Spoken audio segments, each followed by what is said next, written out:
All right. What is going on, everybody? We are live. Brand new edition of the Xbox 2 podcast is, well, like I said, it's live, and hopefully everybody will be able to hear my co-host this time. We spent a lot of time before the show making sure his audio worked, which is something I'm sure he wishes a certain TV show company would have done. But welcome. I'm Randall Thor19, the man with the million, and as always, we have Jez muted.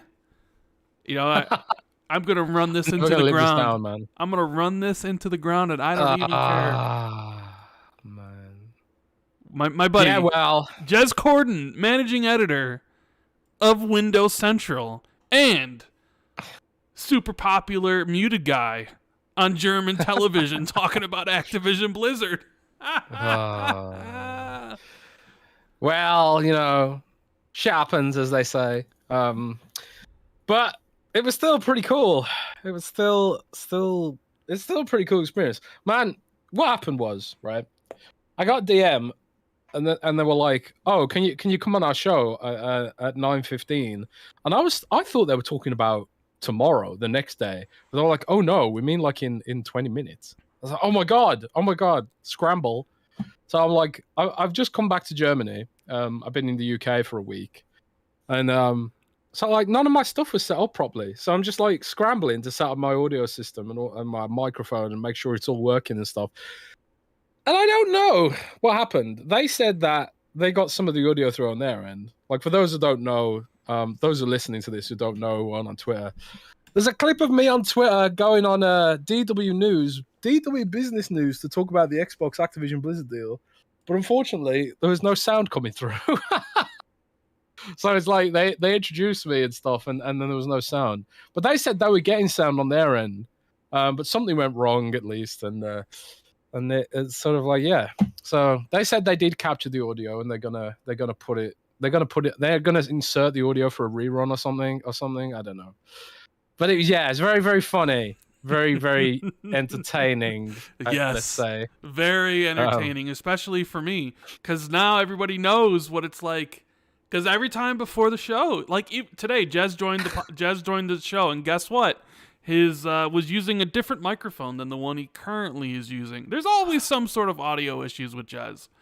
So I don't know what it is, man. Every time I use my computer, there's just different audio device decides to default. I don't know why. We even put Jez's face on the thumbnail.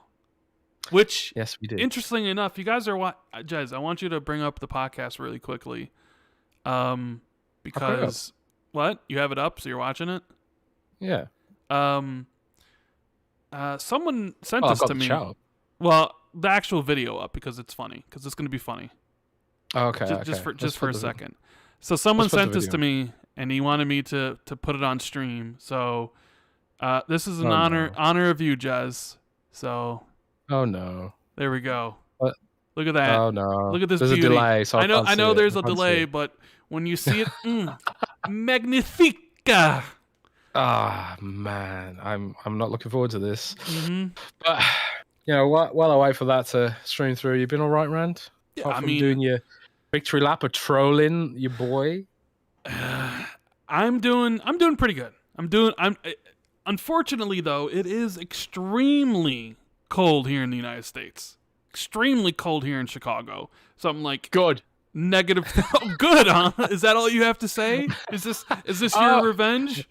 I could see your comic now, the Simpsons comic. Yes. So, oh man. Well, I'll have to put that in the description on Spotify so other people can see it. But damn, that's a pretty mean comic, bro. It's enjoying my misfortune. Well, you're enjoying my misfortune. Misery loves company, right? Yeah, that's why you're freezing. It's karma. Yeah. You're being mean to me. God has sent a punishment to you specifically to make you freeze to death. But what's the temperature there right now? I've been seeing it in the news somewhat about this polar vortex. This is like almost become a thing now. We're doing like a weekly weather report on Xbox 2 podcast now. Yeah, it is. I don't know. It's like -10 degrees with the wind chill of -35. It is extremely I don't cold like here, but you know what? It's okay. I can stomach that because I'm from the Midwest. We're used to cold, but I tell you what, I don't know if I'd be able to stomach that epic fail on TV.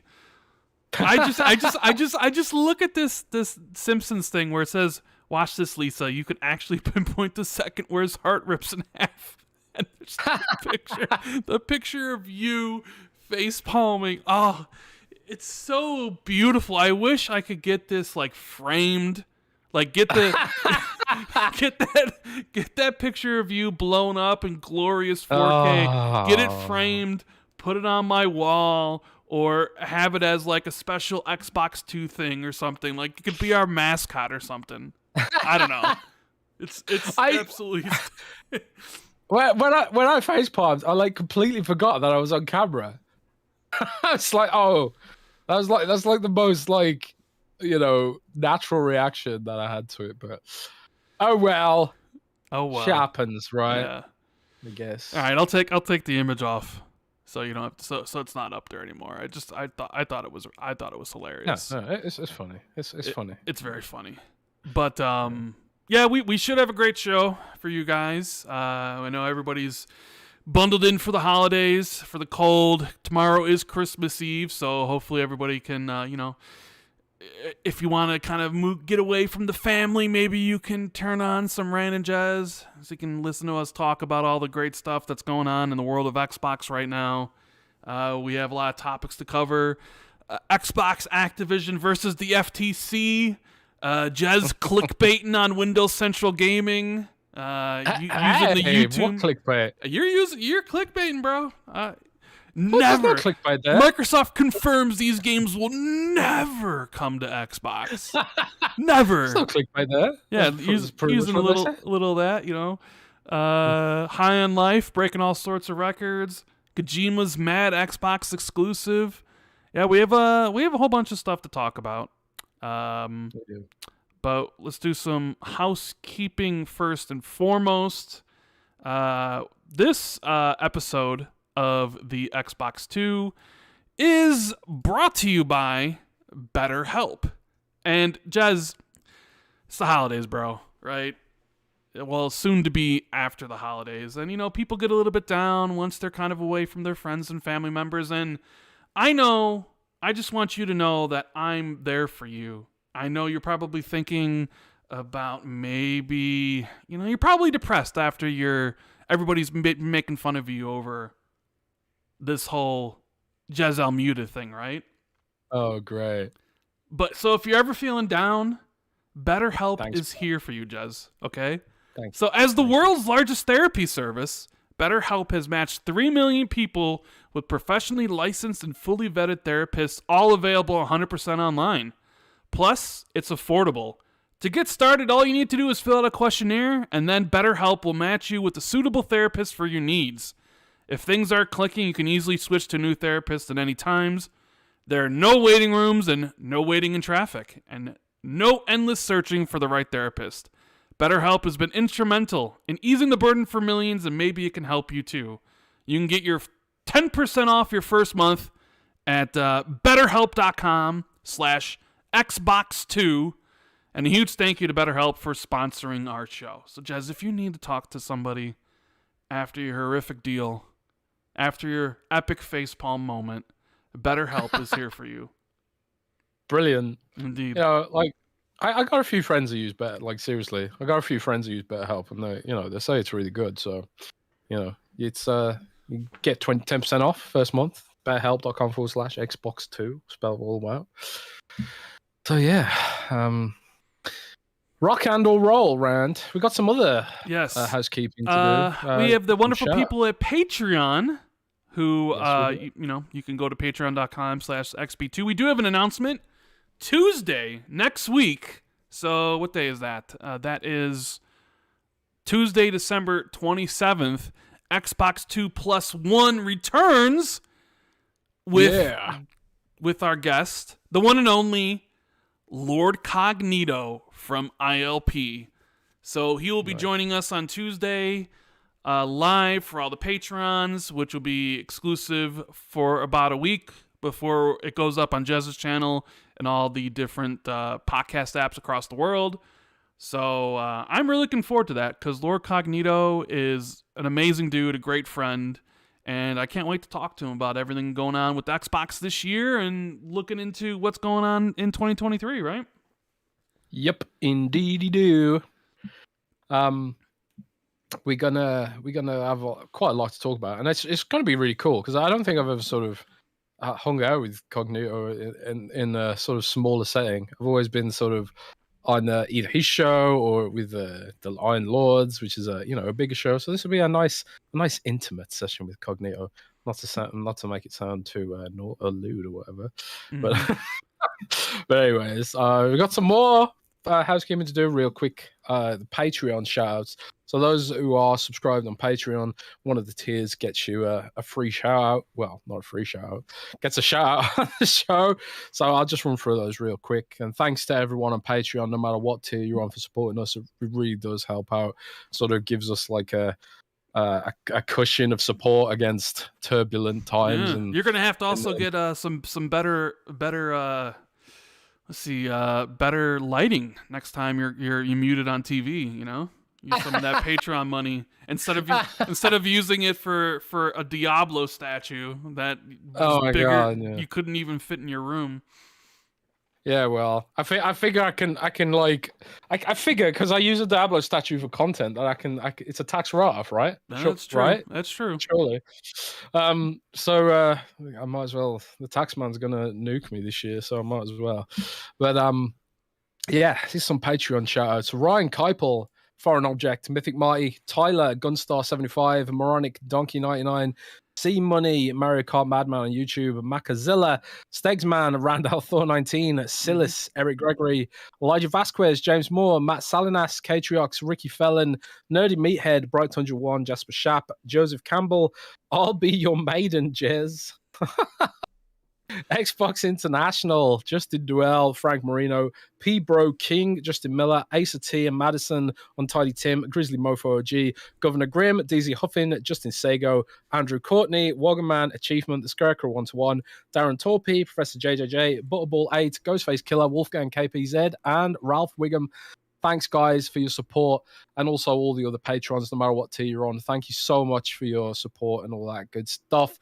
And yeah, we'll be back on Tuesday with an Xbox 2+1 exclusively on Patreon, and then with a week-long exclusivity. So yeah. There. And this week's Patreon producer is Mario Kart Madman, who's a gaming news, nerd culture, Let's Play channel where every week they put out multiple pieces of content covering gaming, Xbox, PlayStation, Nintendo, PC, anime, comics, movies, and TV shows. They also do unboxings, funny shorts, and funny amiibo videos on a regular basis. The hosts of the show are Madman, Doodle, Purpleberry, and C Money, and they want to be able to reach 300 subscribers by the end of this year and making their way to the big 1,000 subscribers. So thank you guys for supporting the show as a Patreon producer. The link to their channel is in the description, and yeah, make sure you guys go check their channel out and give them a subscription so they can reach their goals. So yeah, moving on from the housekeeping stuff. Well, it's time to get into the nitty gritty. We've already made fun of Jez. I saw a comment before the show started that was like, "Man, I hope Rand doesn't talk about this for 2 hours." And you know what? I would have made fun of Jez for 2 hours because it's not often I get to do it. Okay, normally it's I do something wrong because I'm always the one who hosts the show. So any of the technical difficulties is my fault. Jez is always kind of just in the background playing Overwatch 2. People love him. He's got 80,000 followers on Twitter, racking up all those new Twitter views, right? So oh yeah, Twitter views. That's new Twitter views. So it's like, I'm always the one who gets made of. I'm always the one with the name that people use, like Randall Cheap or Randall, Muted or Randall, whatever fits the bill. Like I'm the Randall. Do you remember Randall Criminal? Randall Criminal, yeah. Right? Yeah. So for a change, Jez has an epic fail on a global platform. And I just wanted to celebrate and just make, just gently, because, I was proud of you for like, oh man, my boy Jez has finally made it, right? National television talking about Activision Blizzard as, a esteemed, what's the word I'm looking for here? Like someone with knowledge about the subject. Because you got the knowledge. Although some people on certain websites or certain people on Twitter would say you're just a fanboy or whatever, right? But, that's you're a fanboy of Blizzard.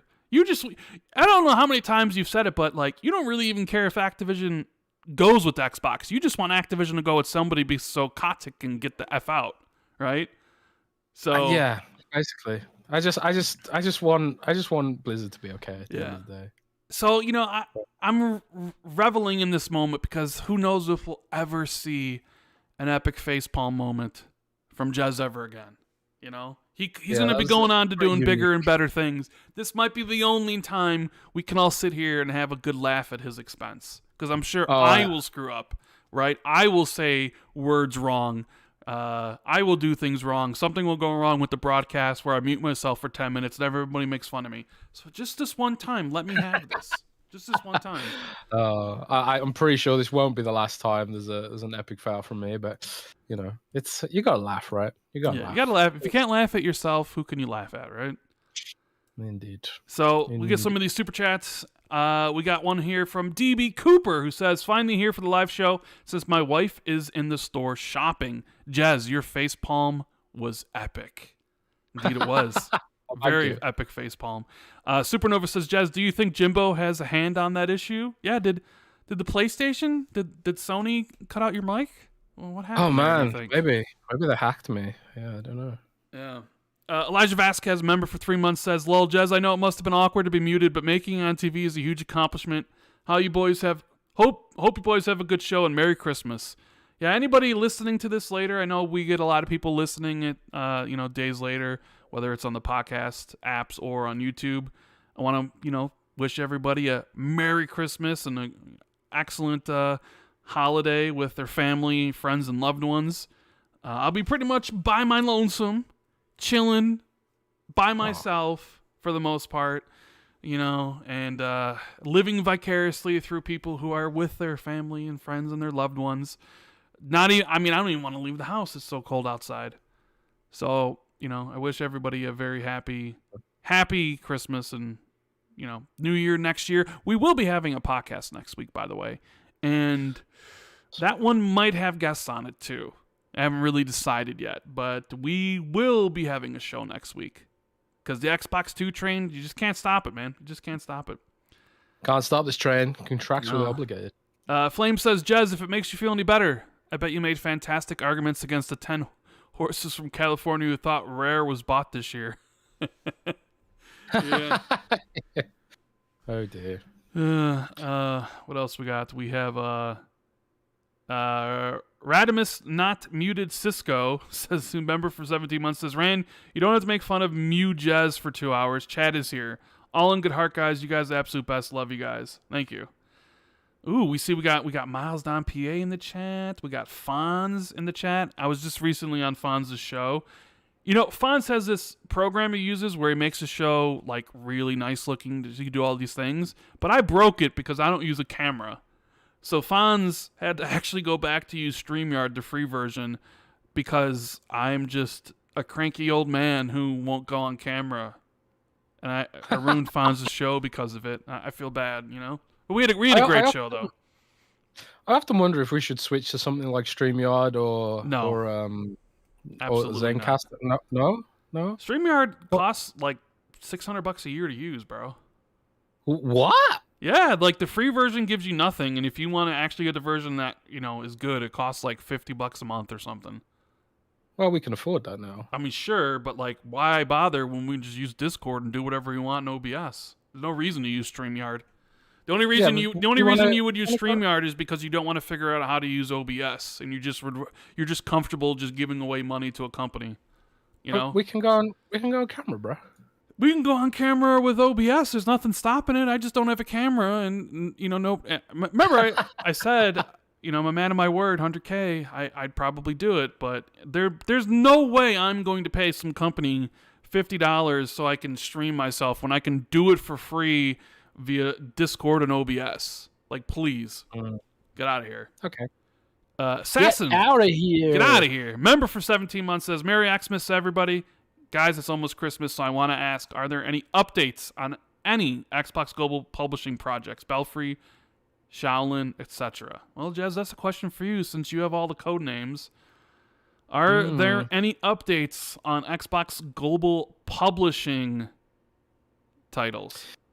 I don't have any updates, unfortunately. Honestly, Microsoft's done a good job of plugging the holes in their leaky holes lately, to be quite honest with you. So no, I don't have any updates in the minute. I don't know if you've got this as a channel topic or a podcast topic or not, Rand, but there's rumors going around about Redfall right now, which I realize isn't global publishing, but did you have that as a topic? No, because, I mean, it's just a rumor, and all we know is that the game was supposed to come out by June, so I don't know how a game can be delayed when it doesn't have a release date, but I mean, supposedly the rumor was the game was supposed to launch around March or April. And now the game's been delayed by 4 to 6 weeks and might launch in May, I guess. So we'll see. That's the thing. It's all the unknowns with Xbox. When are these games coming? We don't know because Microsoft is super quiet. You know, hopefully cross fingers they're gonna bring in the new year, shouting from the rooftops and showing off gameplay for all their big titles coming. This year, Redfall included. But it's just one of those things where could it be true? Maybe. I mean, I don't know. We have no idea when Redfall is supposed to come out. And, I mean, if it does get pushed to May, I mean, that's pretty close to almost a year delay. I mean, it was supposed to come out in summer of last year. I know summer starts in June and, summer's technically what, July, August, September? It's getting pretty close up to that almost 1 year delay. And I mean, you look like, I think we've talked about it before when you look at the release window, like all the games that are coming out in January, February, March, April, May, and June, right? It's pretty packed, right? You have all these bigger third-party games from Star Wars Jedi Survivor and Resident Evil 4, Diablo 4, Street Fighter 6, Suicide Squad. You have, Final Fantasy 16. You have a lot of these games planting their flag, being like, this is my date. And they're big enough games where a new IP like Redfall, you can't really push them around. Like Starfield, you probably could, even though it's a new IP. It's also got Howard. And it's going to be big no matter what. But a game like Redfall needs its space, needs its window of time where it's not really competing with anything else. Yeah. And when you look at okay, when could we potentially launch this brand new IP? What day works best? And you look at February's packed to the gills. Obviously not going to be ready for January. You look at March and you're like, okay, but then March has Wolong Dynasty, which is a Game Pass game. And then a week after that, it's Skull and Bones, and you could be like, well, maybe if we're ready by then, we can launch it against Skull and Bones because it's different type of games, right? But a week after that is Star Wars, and the week after that is Resident Evil. So it's like you don't want to launch against Resident Evil or Star Wars.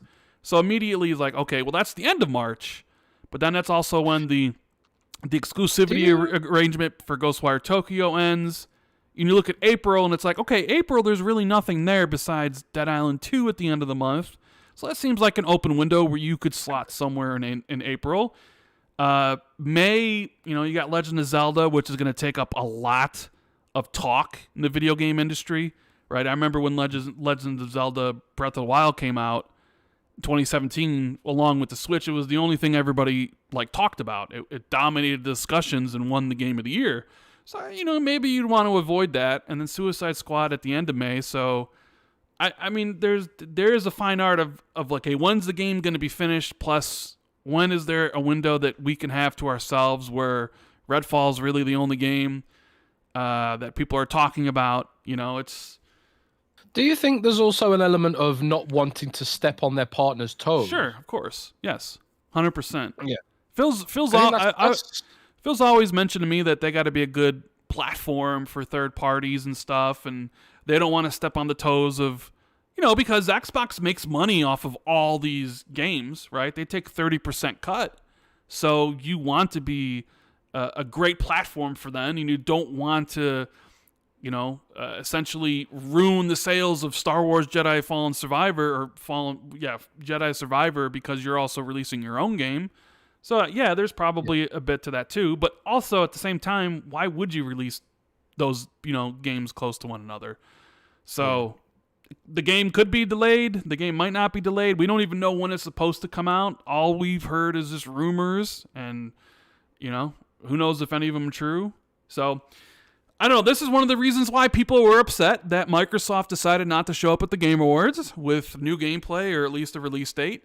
And this is why people are hoping that there is a showcase sometime in January or February, because it's getting pretty close to like these games releasing. And a lot of people, it's just like you haven't seen a lot of these games, and usually it's kind of like, if you don't really see a lot of something and the release date's supposed to get close, it's kind of like, is that game actually going to make it? Right? Yeah. So, fingers crossed, but Microsoft has a lot of heavy lifting in front of them to do. Then, we'll see. I mean, I haven't heard any more about a showcase. All I heard, which is weird because people started sourcing me like I'm someone to source.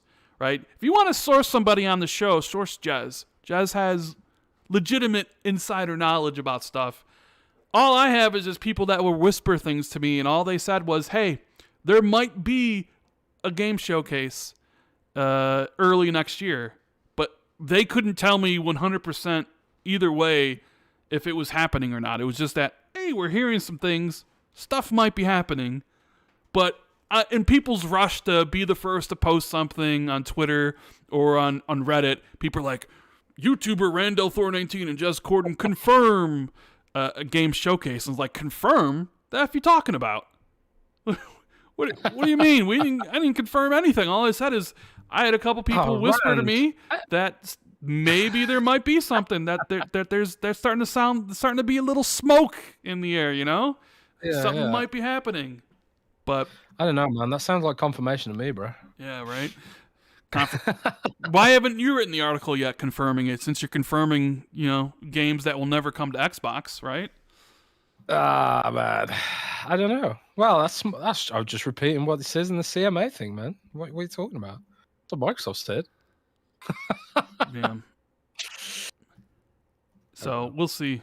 We'll see what's going on. Also, I got to give a big shout out. I know he's not here, to Xbox Trader Gaz. Xbox Trader Gaz, who, I've been in Gaz's shoes. You know what I mean? I've been there. Gaz has made some videos recently, heavily criticizing Xbox for certain things. And Gaz is a really, really good friend of mine.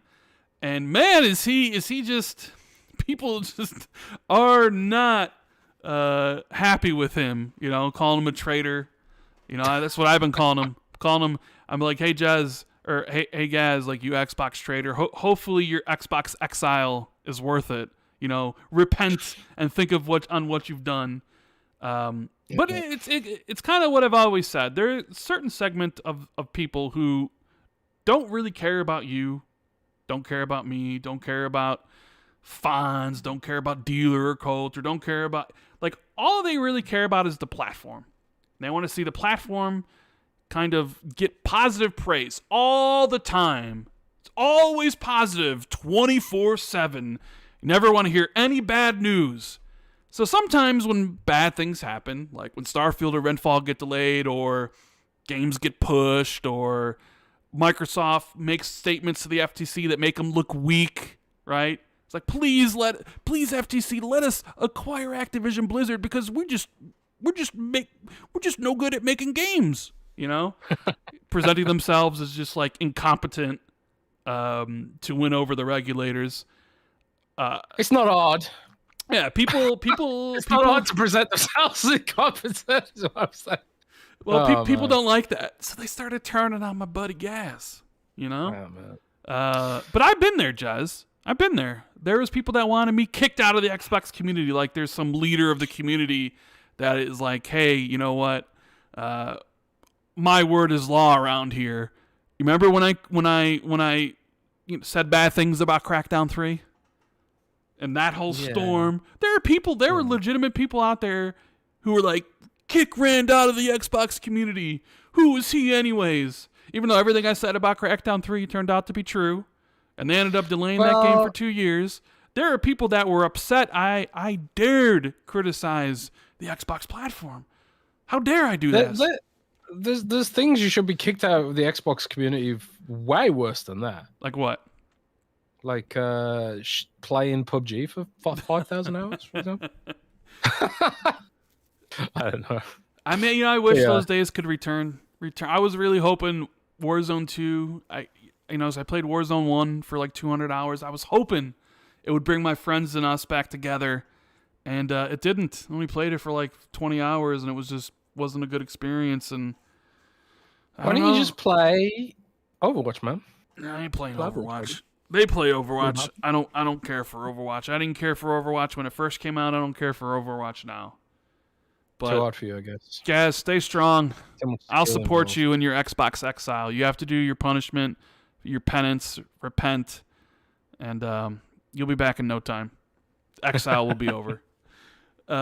Assassin says, every Xbox YouTuber's podcast should support Happily Jez in his time of need by muting their mics and having their chats decipher what they're saying. What has to be... So... The way, everybody should do that, where it's like Jez is muted or one person's muted and the other person isn't, so it's like they're having a conversation, but you just can't hear what the other person is saying. That'd be a really fun game, or not. That definitely would be.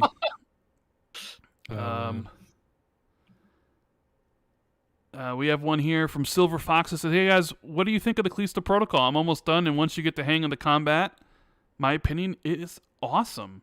That is the next game I'm playing. You haven't played it yet? I haven't played it yet. It came out when the wedding was going on, so I couldn't play it because I was doing the wedding stuff. Then my family was all here the week after and really couldn't play anything. So this past week I've been playing High in Life, which I finished, and the next game I'm tackling this weekend to fight off the cold is Callisto Protocol. And I'm kind of very curious how I'm going to like this game, because I've told you before, I love me some horror games. I love me some Dead Space. This is a spiritual successor to Dead Space. We got Dead Space coming out in like a month from now, which I can't wait. But do you want my advice? What? Try and clear your mind of the fact that it's anything to do with Dead Space. Okay. If you play it with a completely blank mentality, like, honestly, it's a melee game. It's not a shooter. You got a gun, but it's used in melee combos. You can use it like a regular gun, but there's so little ammo. It's more to like use it in the middle of combos to make a quick shot to bring the enemies down quicker. It honestly is a melee game. So if you play it with that expectation in mind, I think you might end up liking it. It's very, very imperfect. It's a very imperfect game. But I honestly really like it. I haven't finished it yet because we've ascertained I rarely finish games these days.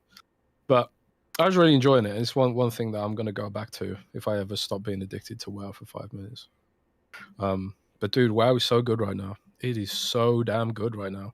But, since you mentioned it, Rand, can you give us your thoughts on High on Life? Because this game has been very controversial, hasn't it? What, on Callisto Protocol? No, High on Life. High on Life, yes. It has been very controversial. There's this...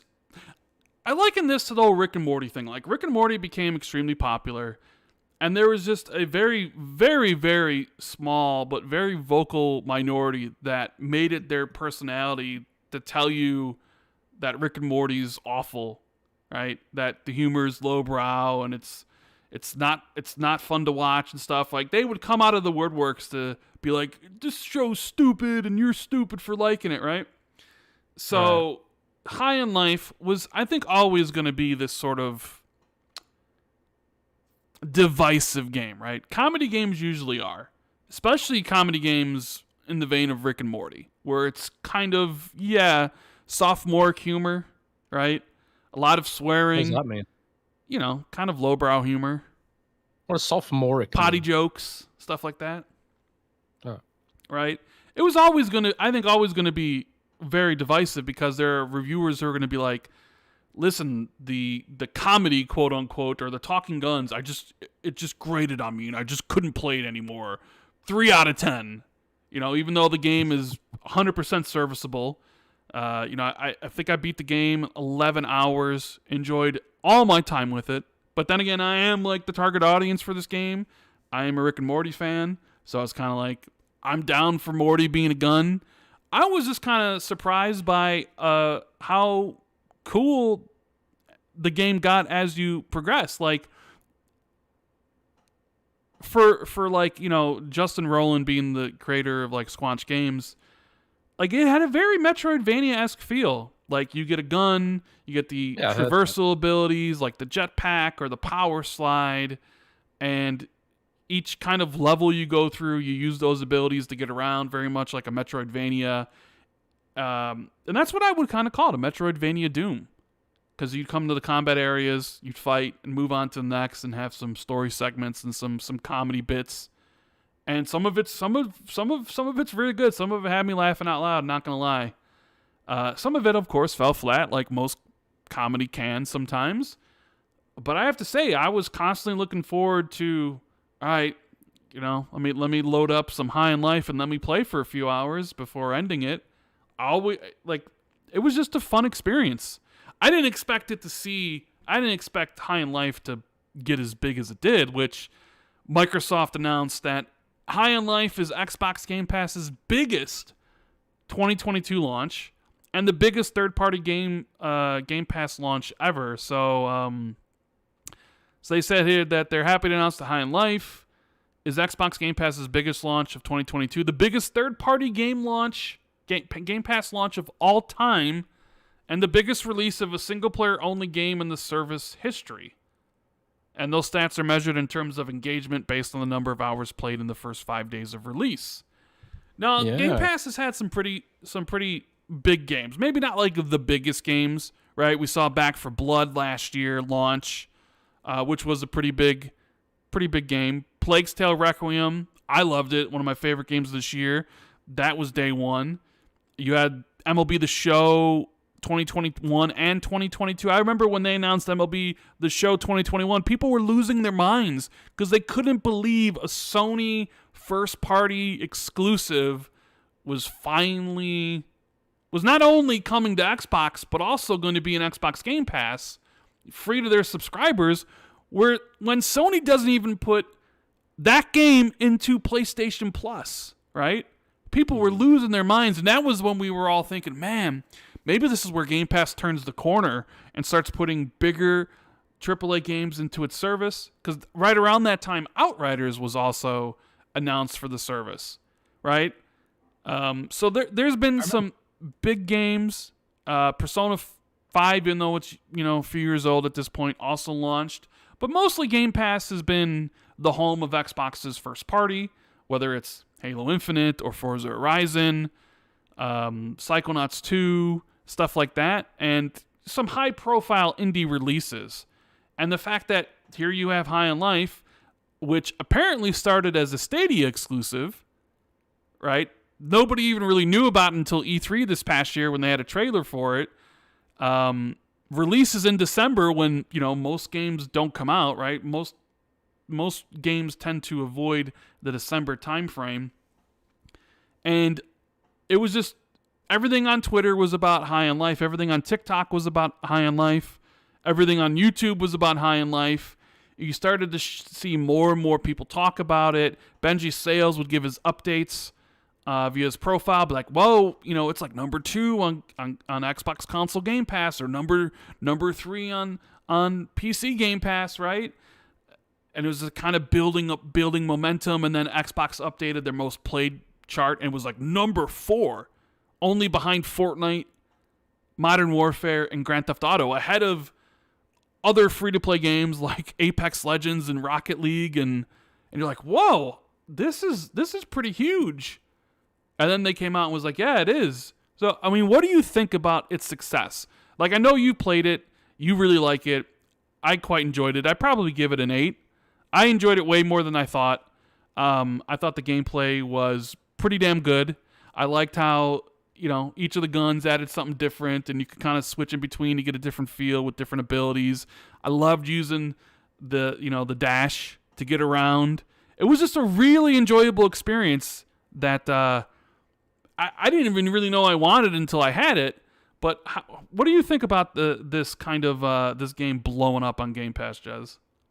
Well, it's really funny, because literally sort of the week before High on Life came out, I saw like there was I can't remember which website this was actually, but there was some editorial that was once again calling into question the viability of Xbox Game Pass. Of course.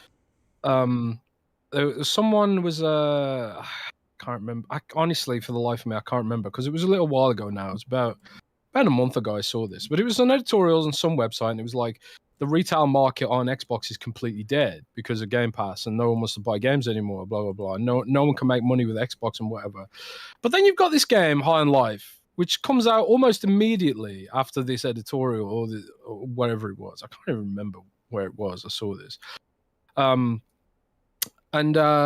it was like, well, that's a load of BS because this game, not only was it exploding on Game Pass, but it's also been exploding on Steam, been exploding on on other storefronts, and it's been exploding on Xbox too as a retail game, not just on Game Pass, where you can get it for however many dollars or whatever a month. But also like at retail.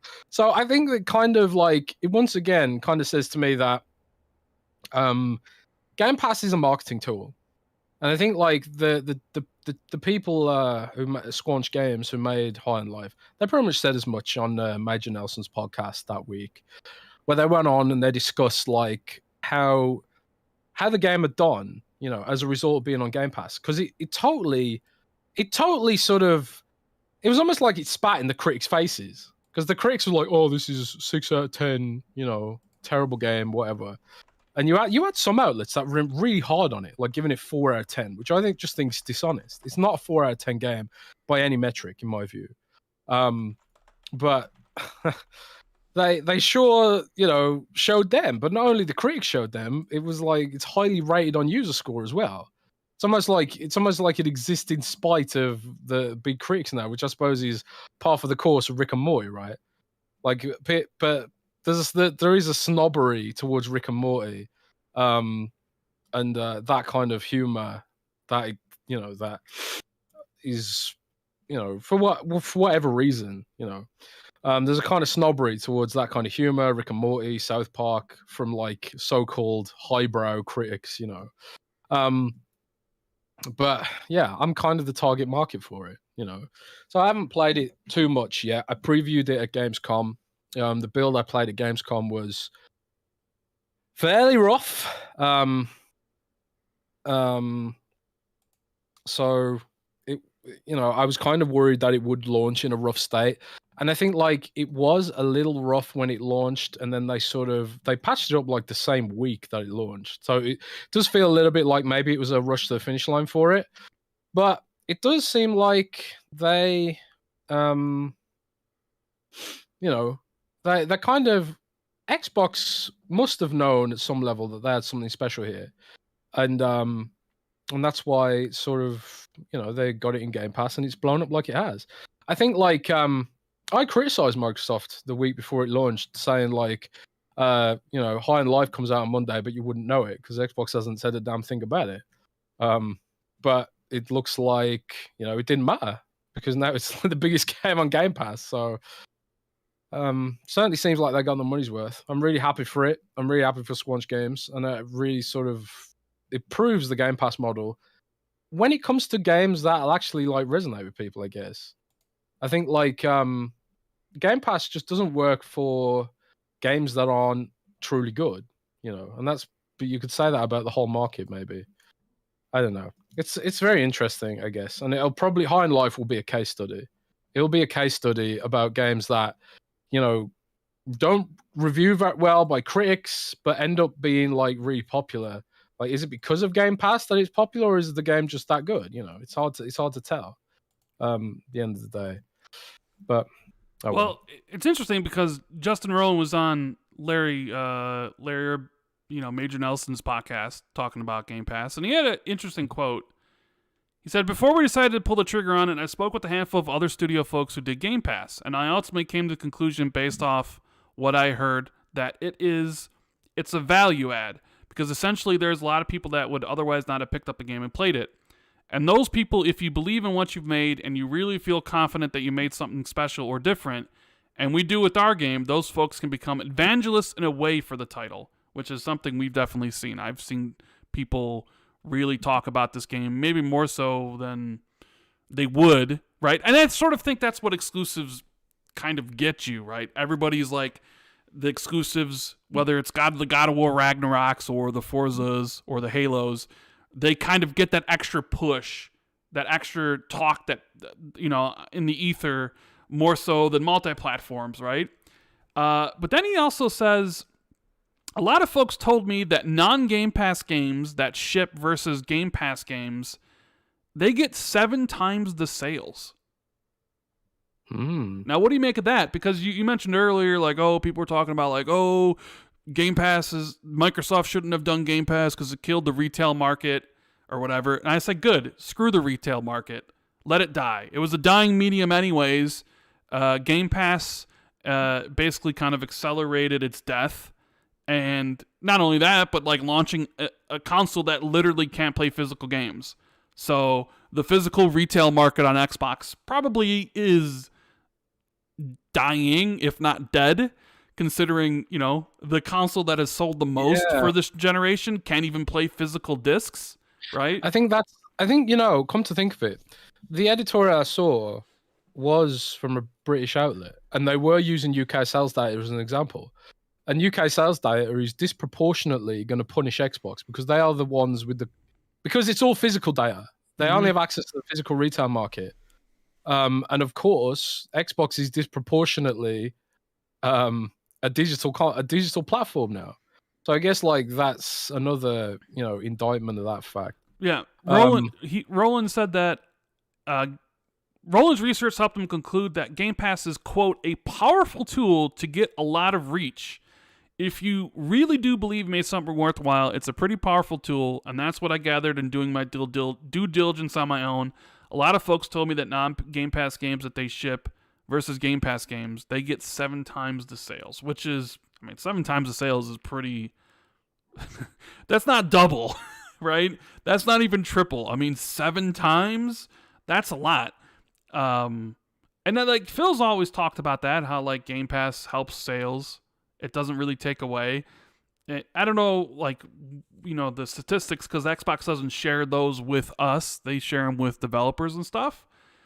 But you can make an argument that, hey, it's like a really high level form of marketing where you have all these people playing this game, liking the game, talking about the game, creating FOMO about the game, so then more people either decide to buy the game or subscribe to the service or buy it on the platform it's available on, like Steam. You mentioned before, High on Life was, number 2 overall on Steam for the week? So, yeah, it's just one of those things where you create a great game and you'll be rewarded. So, I don't know. I didn't expect this to happen, and I'm sure they didn't expect it to happen. Now the question is, does Xbox pounce on this? Because to me, if you have this game, right? What did they say? This is what, the biggest Xbox Game Pass launch of 2022, the biggest third-party Game Pass launch ever, and the biggest single-player launch ever, right? To me, if you're Microsoft, you want to make a deal with the studio to either like make the game exclusive if you can, if it's driving that much engagement to Game Pass and getting that many people to check it out, or start thinking about maybe doing an Xbox Global Publishing deal, right? Have their next game be exclusive, right? Because they're always looking for content creators, right? And Justin Roland's got a large fan base, it's kind of built in on this. So to me, it's kind of like, all right, High on Life did great. And it continues to do great, and it really has promoted Game Pass in a way that most other releases haven't been able to do. And it's like, but now we have to think about the future. So hopefully Xbox is out there being like, let's continue this partnership. Let's work more closely together in the future, because I can definitely see areas where High on Life could improve with a bigger budget, right? Yeah. And that's something I was thinking about. I think it's a great get if they can lock the franchise down or do a broader deal with them for like the sequel or something. It's because Microsoft always says, like, when I speak to people at Microsoft, it's like when I talk to them about sequels, like, when I was starting out as a journalist and I first started getting access, I'd ask them things like, where's our Quantum Break sequel? And they kind of always say to me, like, our philosophy is that games have to earn a sequel, and I guess in their view, rightly or wrongly, Quantum Break didn't earn a sequel, but this is one game that I would have thought has thoroughly and definitely earned a sequel. So hopefully this is the kind of like the scenario that Quantum Break would have been in if it had blown up on Game Pass, and hopefully Microsoft does capitalize on it, because I think there's a major opportunity there, like you say. But who knows if they will? I kind of feel like this would be a great kind of thing to sort of do on the low key while they're wrangling with regulators over the FTC and stuff. They can't make any big major new moves to acquire other studios. Like we always talk about IO Interactive and Certain Affinity and some of these other studios that I think Microsoft should acquire. But like this is the kind of move that could do, like, sort of kind of under the radar, to secure some future content for Xbox. So I'm really happy about High on Life, and I think like Microsoft is uniquely positioned to help them polish up that game, especially with id Software, because it is kind of Doom-like-ish in its combat mechanics. You got the whole knifey execution and all executions and stuff like that, which are hilarious, by the way. Knifey is just absolutely who's your amazing. Okay, how far did you get in the game? I'm kind of curious. I didn't get all the weapons you didn't yet, get all the weapons? but I've watched my brother playing it though, so I got an idea of how many. They're all pretty good. Like Kenny's obviously the Morty gun, straight up pistol, solid. Sweezy's the Needler machine gun, right? Which I don't know. I thought maybe she was the best all around gun. Like machine gun, you could then like aim to kind of like charge a crystal to shoot through cover, and she also had the time slow ability. And then they had Gus, who was voiced by JB Smoove, hilarious dude. He was the shotgun. And then you had Creature, who was the one that just basically shut out little babies. And they were all fun to use. So I would constantly be switching between guns just to kill people with. And it's always interesting to hear what they have to say in any given moment about any given situation. Yeah. I don't know. I really enjoyed High on Life. I mean, it made me smile quite a bit. So now I'm going to the dreary world of Callisto Protocol, and a couple people that there are people who are like, hey, this game's really good. Like Colt's really enjoying it, but then a couple other people I talked to, like, I've never been so disappointed in a game. I'm just like, whoa, like we're going from the highs and the lows here. Like people really liking it, people not liking it. So I'm like, I'm telling you, man. It's all about expectations. It reminds me of Cyberpunk. A lot of people with Cyberpunk were expecting Grand Theft Auto, and when they went in and it wasn't like Grand Theft Auto, they were pissed. And I kind of feel like that about Callisto Protocol. A lot of people went in expecting Dead Space. I know I did. I went in expecting Dead Space. Like I actually streamed the game on my channel a little bit, so you can go and listen to my first reactions of it. And I was like, oh my god, this combat is awful, But then I started vibing with it, man. I really did. I started getting it. I started adapting to it and working around it, because there are some sort of things I think could be more intuitive about the combat. Like it's the whole targeting mechanism in the game is automatic, which makes it very difficult sometimes to hit who you're trying to hit sometimes, but at the same time, there's things you can do to work around that. Like you can do like executions and stuff, which gives you a little bit of invincibility. Like enemies like stagger away from you when you're doing an execution. So like that sort of gives you an opportunity to reorient yourself in the combat and stuff. Could it be better? Yeah, it could. It could definitely be better. But I think you'll enjoy it for what it is if you go in with the right expectations and mindset. That's how I kind of feel about it. So now that we have this information about High on Life, do you think it can be surpassed? Right? Granted, say it's at 30 million subscribers, right? Because Netflix is constantly breaking their own records, right? One thing is like Squid Game comes out of nowhere. Stranger, like it's their shows are constantly breaking each other's records, mainly because there's more subscribers than ever before, right? And 2-3 years ago, Game Pass only had 12 million subscribers, and now it has 30 million, say. So there's more people playing, more people playing the games to break the records. So what is it? So knowing what's coming next year, is there any game on the horizon that is poised to break more Game Pass records in your opinion? Or is High on Life going to be it for quite some time? Like, do you see something like Wolong? Well, see, that's the thing. I was gonna say Starfield's got to be bigger than High on Life, right? Well, the thing is, man, what I think about High on Life is what you said about Justin Roiland, is that he's got an inbuilt fan base. It's almost like it's not Rick and Morty, but the Morty gun is intentionally Morty, isn't it? Because it kind of sells it to the Rick and Morty fan base. All the Rick and Morty fan base, no matter where they are, what platform they're on, they're going to see that Morty gun and immediately recognize, oh, that's Morty. This is a Rick and Morty game. It's got the same humor as Rick and Morty. So you kind of get in that sort of IP tie-in without it being an IP tie-in. And I think for me, that kind of proves the point that Microsoft needs some of these franchises, like, how Sony leverages Spider-Man, for example, and stuff like that.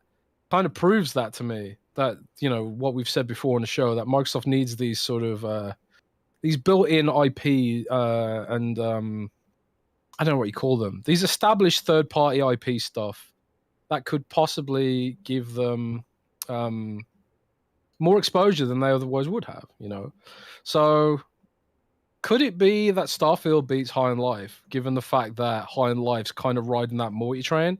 I want to believe that it will, but at the same time, I'm honestly not sure. I suppose it depends how viral Starfield goes, in a way. And will it go viral? You don't know. You don't know if it'll actually be like super good. You don't know if it'll have those memeable moments that sort of make it go viral. I can guarantee you it's going to have a higher critic score. It's going to have a higher critic score, but who cares what critics think?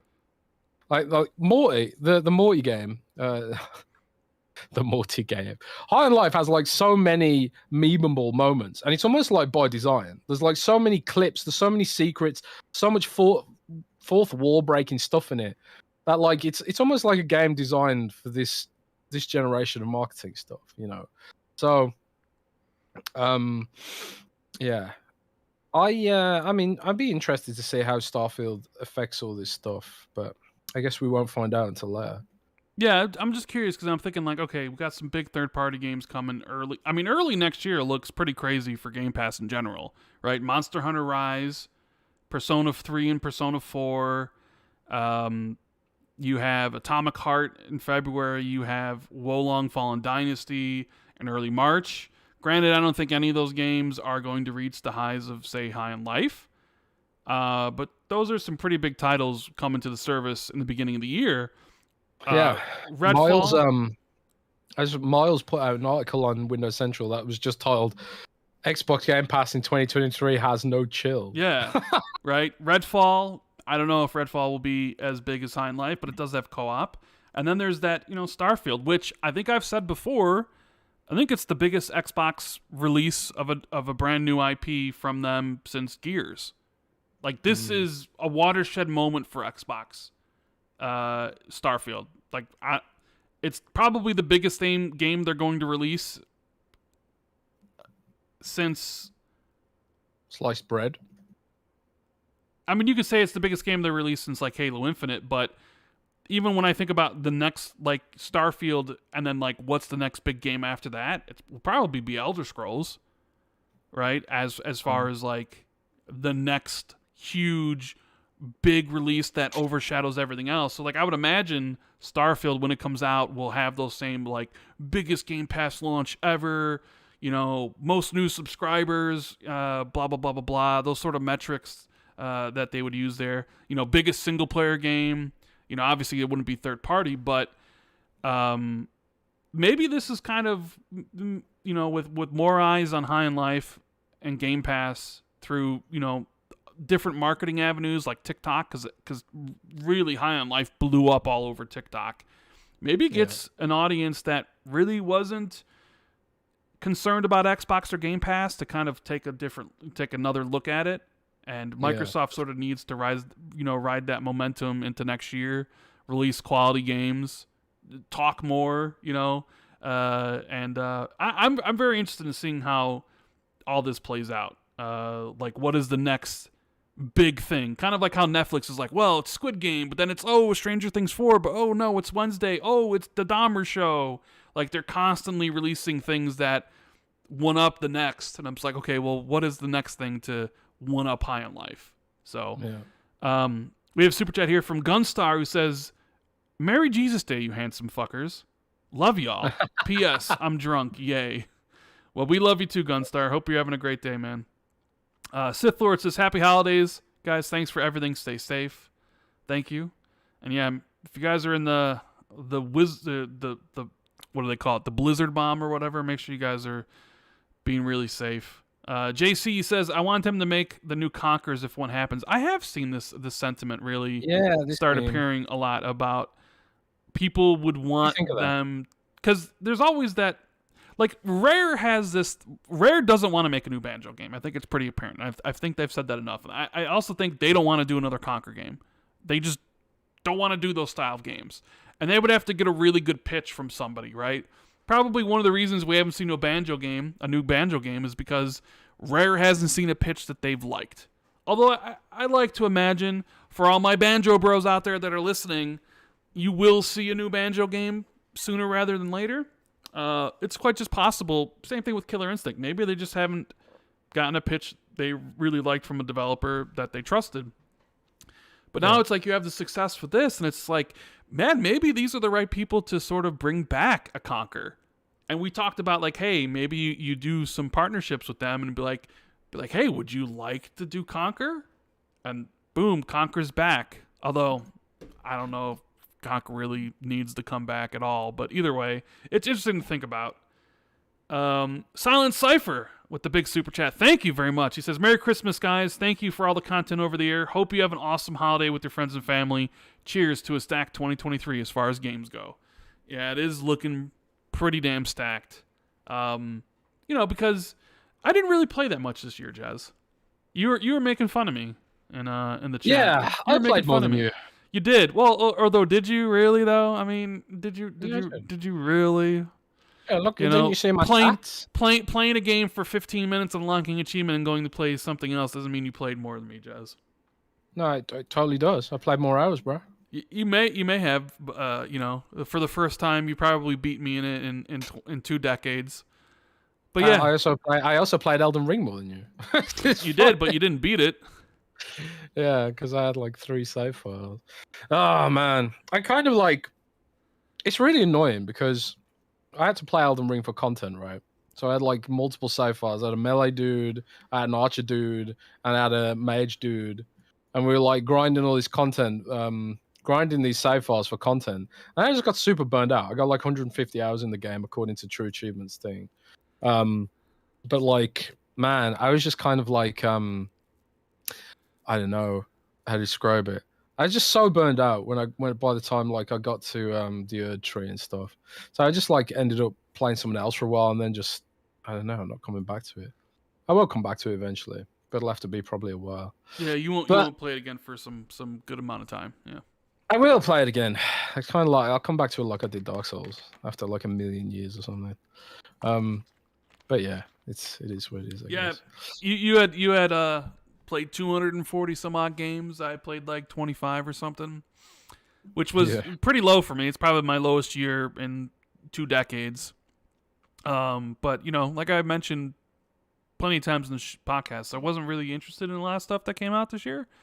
Yeah. And I rediscovered reading. So I read more than I probably gamed this year. I think I read 70 books this year.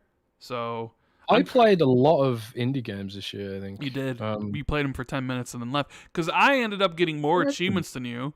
and more gamer score. Yeah, and I don't. you grind achievements, no, I bro. don't. I don't grind Dude, achievements. No, You literally said on the show that you had to play a game to get the last achievement, even though you weren't enjoying it. Like, I can't remember what it was. maybe in the past. Yeah, 100%. I No, would. no, this year. No, This year. no, absolutely didn't not. you 100% the Legendary Mass Effect Edition this year as well? Or am I going crazy? No, I did not. I did not. No, well, Mass Effect was last year, and I didn't bother to beat it on Insane. Because what was the point? Because I'm not an achievement hunter anymore. If I was, I would have beaten it on Insane. No. Even High on Life, I didn't bother doing all the collectibles. I got all the achievements except 2, but I'm not doing that anymore, Jez. So no, you're completely wrong. So it's just like while you may have played more games. No, it wasn't Call of Duty. You 100% in Call of Duty. Yeah, no, I beat it on Veteran. Yeah, there you go, 100% in Call of Duty. But I don't have all the achievements. Yeah, most of them. Most of them, but not all of them. But no, my point is that I got more achievements and more gamer score and 10 times less games than you, which means the games that you did play, you barely played at all. You know what I'm saying? It's okay. It's okay, Jez. You graze. You play a game for 5 minutes and you move on to the next. I get it. Part of it's content again. Yeah, I mean, I understand. But that's just not how I roll. The current book I'm reading, for anybody that cares, because I finished Ashes of Man from the Sun Eater series, which I 100% recommend if everybody wants a good sci-fi book. Nobody cares. Nobody cares, bro. I don't give a shit. In my podcast, I'll talk briefly. I'm reading. I don't care. I'm reading The Heroes by Joe Abercrombie, part of the First Law World, and it's it's pretty good. It's pretty good. What do you reading? know what I'm reading, bro? What? I am reading this nice Indian restaurant menu that I got that opened up in my town, bro. Are you ordering something? No, but I did have chicken vindaloo yesterday, and pretty much killed all of my taste buds in my mouth. It's a very spicy boy, vindaloo. We have a super chat here from Chuck Norris. He says, "I'm 80 hours plus into Persona 5, thinking Xbox really needs its own JRPG, especially since Final Fantasy's never come to Xbox, according to Jez." Yeah, Jez, so what's that all about? Final Fantasy never come to Xbox? We teased your clickbait article. Can you tell us a little bit more about this? What's going on? What do you mean clickbait article? What are you talking about? What do you mean clickbait article? Yeah, what do you mean clickbait article? All I was doing was reporting exactly what Microsoft said. Let's see. If, in case you missed it, if you're hoping for Final Fantasy VII Remake on Xbox, we have some bad news. Microsoft confirms that Sony has blocked these 4 games from hitting Xbox forever. Sandlot gif. So let's see here. Yeah, so I guess in one of their responses to the FTC, which we'll talk about later, they say, quote, "In addition to having outright exclusive content, Sony has also entered into arrangements with third-party publishers which require the exclusion of Xbox from the set of platforms these publishers can distribute their games on. Some prominent examples of these agreements include Final Fantasy VII Remake from Square Enix, Bloodborne from Software, the upcoming Final Fantasy XVI from Square Enix, and the recently announced Silent Hill 2 Remaster Bloober Team." Interesting that they use Bloodborne, considering that's a first-party IP that Sony owns. I'm not really sure that helps makes their argument better. I think it makes it a little bit worse, because did anybody expect Bloodborne to hit Xbox? I mean, I certainly never did. I think the part what I write in later on, right, gives you the full context here. Of what is the full context? Right? Let us know. Yeah, the full context is they said, right, and I did write this in the article, but loads of people missed it for some reason. But their point was that exclusive content is not weird; it's normal. Right. That's their point, and they were saying like, here, look at Bloodborne, here, look at this and that. But the way they wrote it, and the way they like use Bloodborne as an example, because we all know Bloodborne's never coming to Xbox because Sony pretty much funded it. So, if in that vein, does that mean we're never getting Final Fantasy? I think that's exactly what it means. I don't think we're ever getting Final Fantasy, personally. Well, yeah, I don't think we're getting Final Fantasy ever. I don't think we're getting Final Fantasy 16 either, ever. Probably not, no. So, is it clickbait? Really? Or is it just reality? What about Is it just Silent Hill 2, reality though? biting? Well, that's an interesting one. Right now, I'm kind of inclined to think there's nothing to suggest that it will come to Xbox. There's no reason to think that it will come to Xbox for me.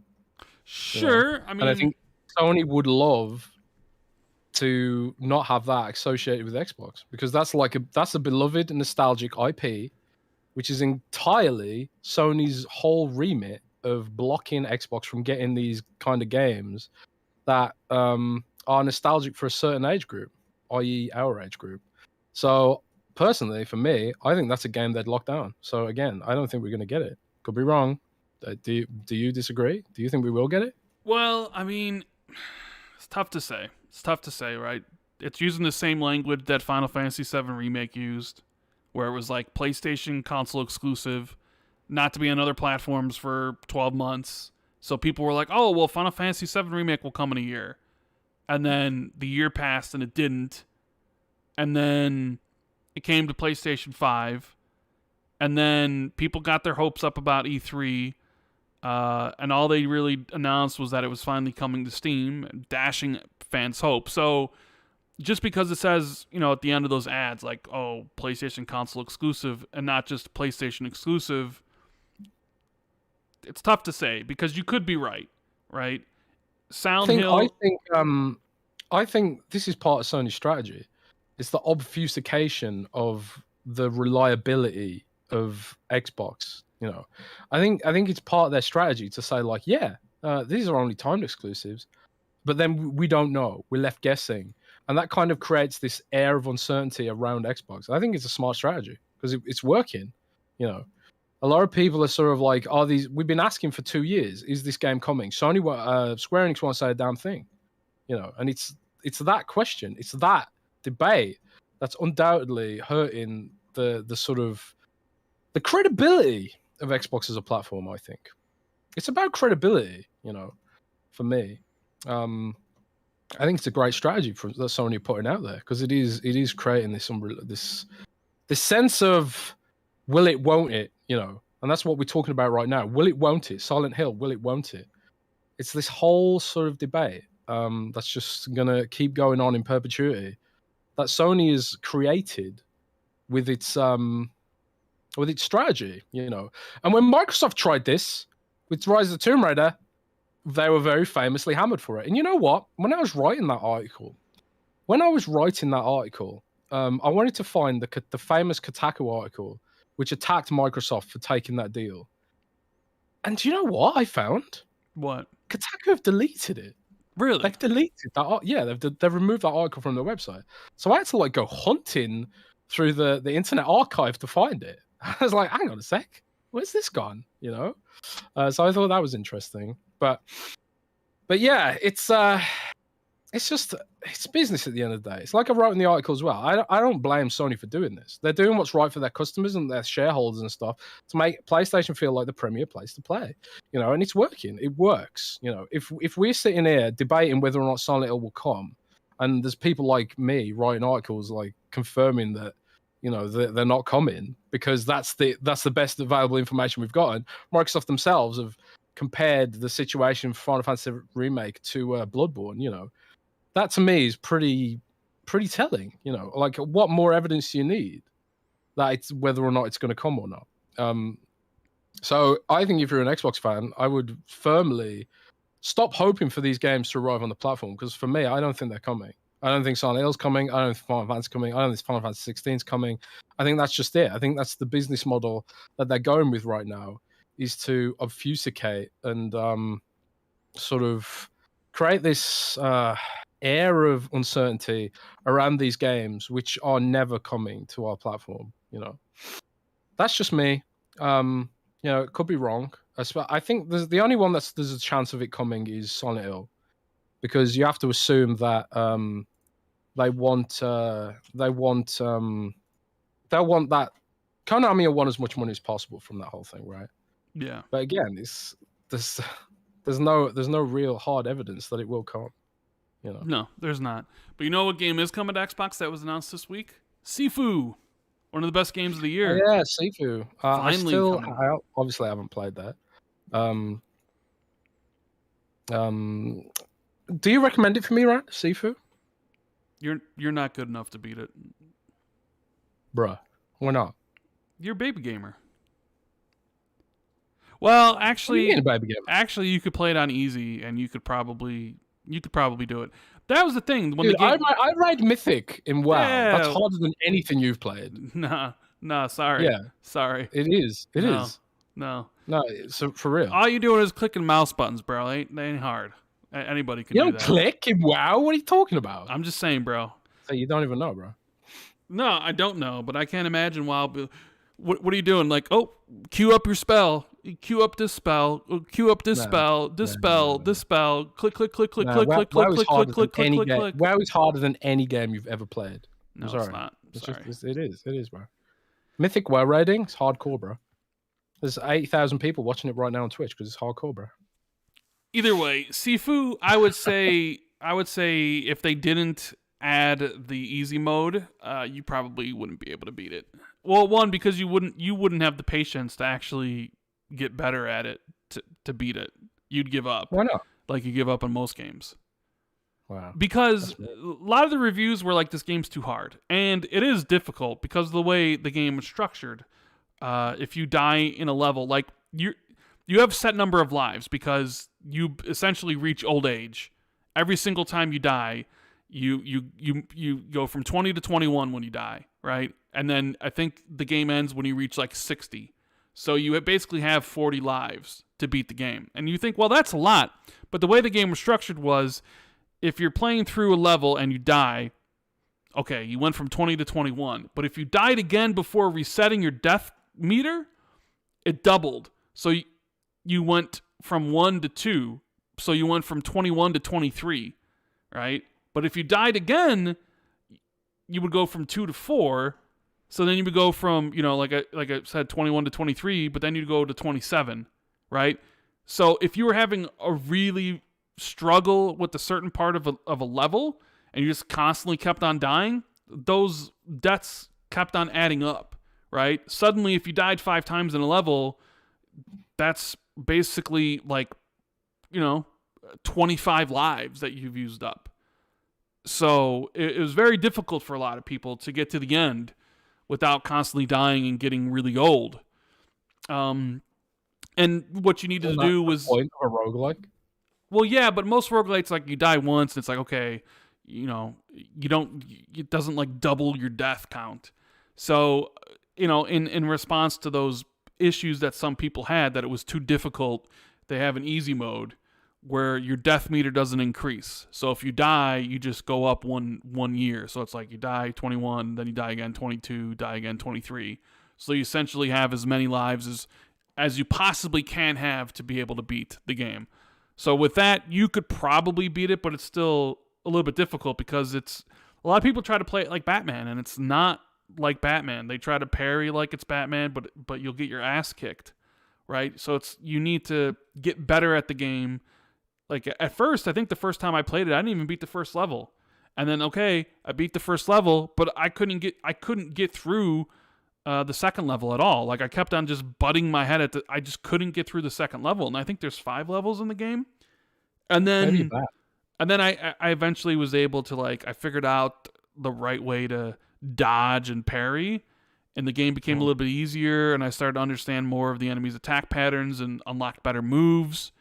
And eventually, after 20 hours, not only did I beat the game, but I ended up beating the game only dying twice, which is a far cry from the fact that, like, I almost lost all my lives in the first level.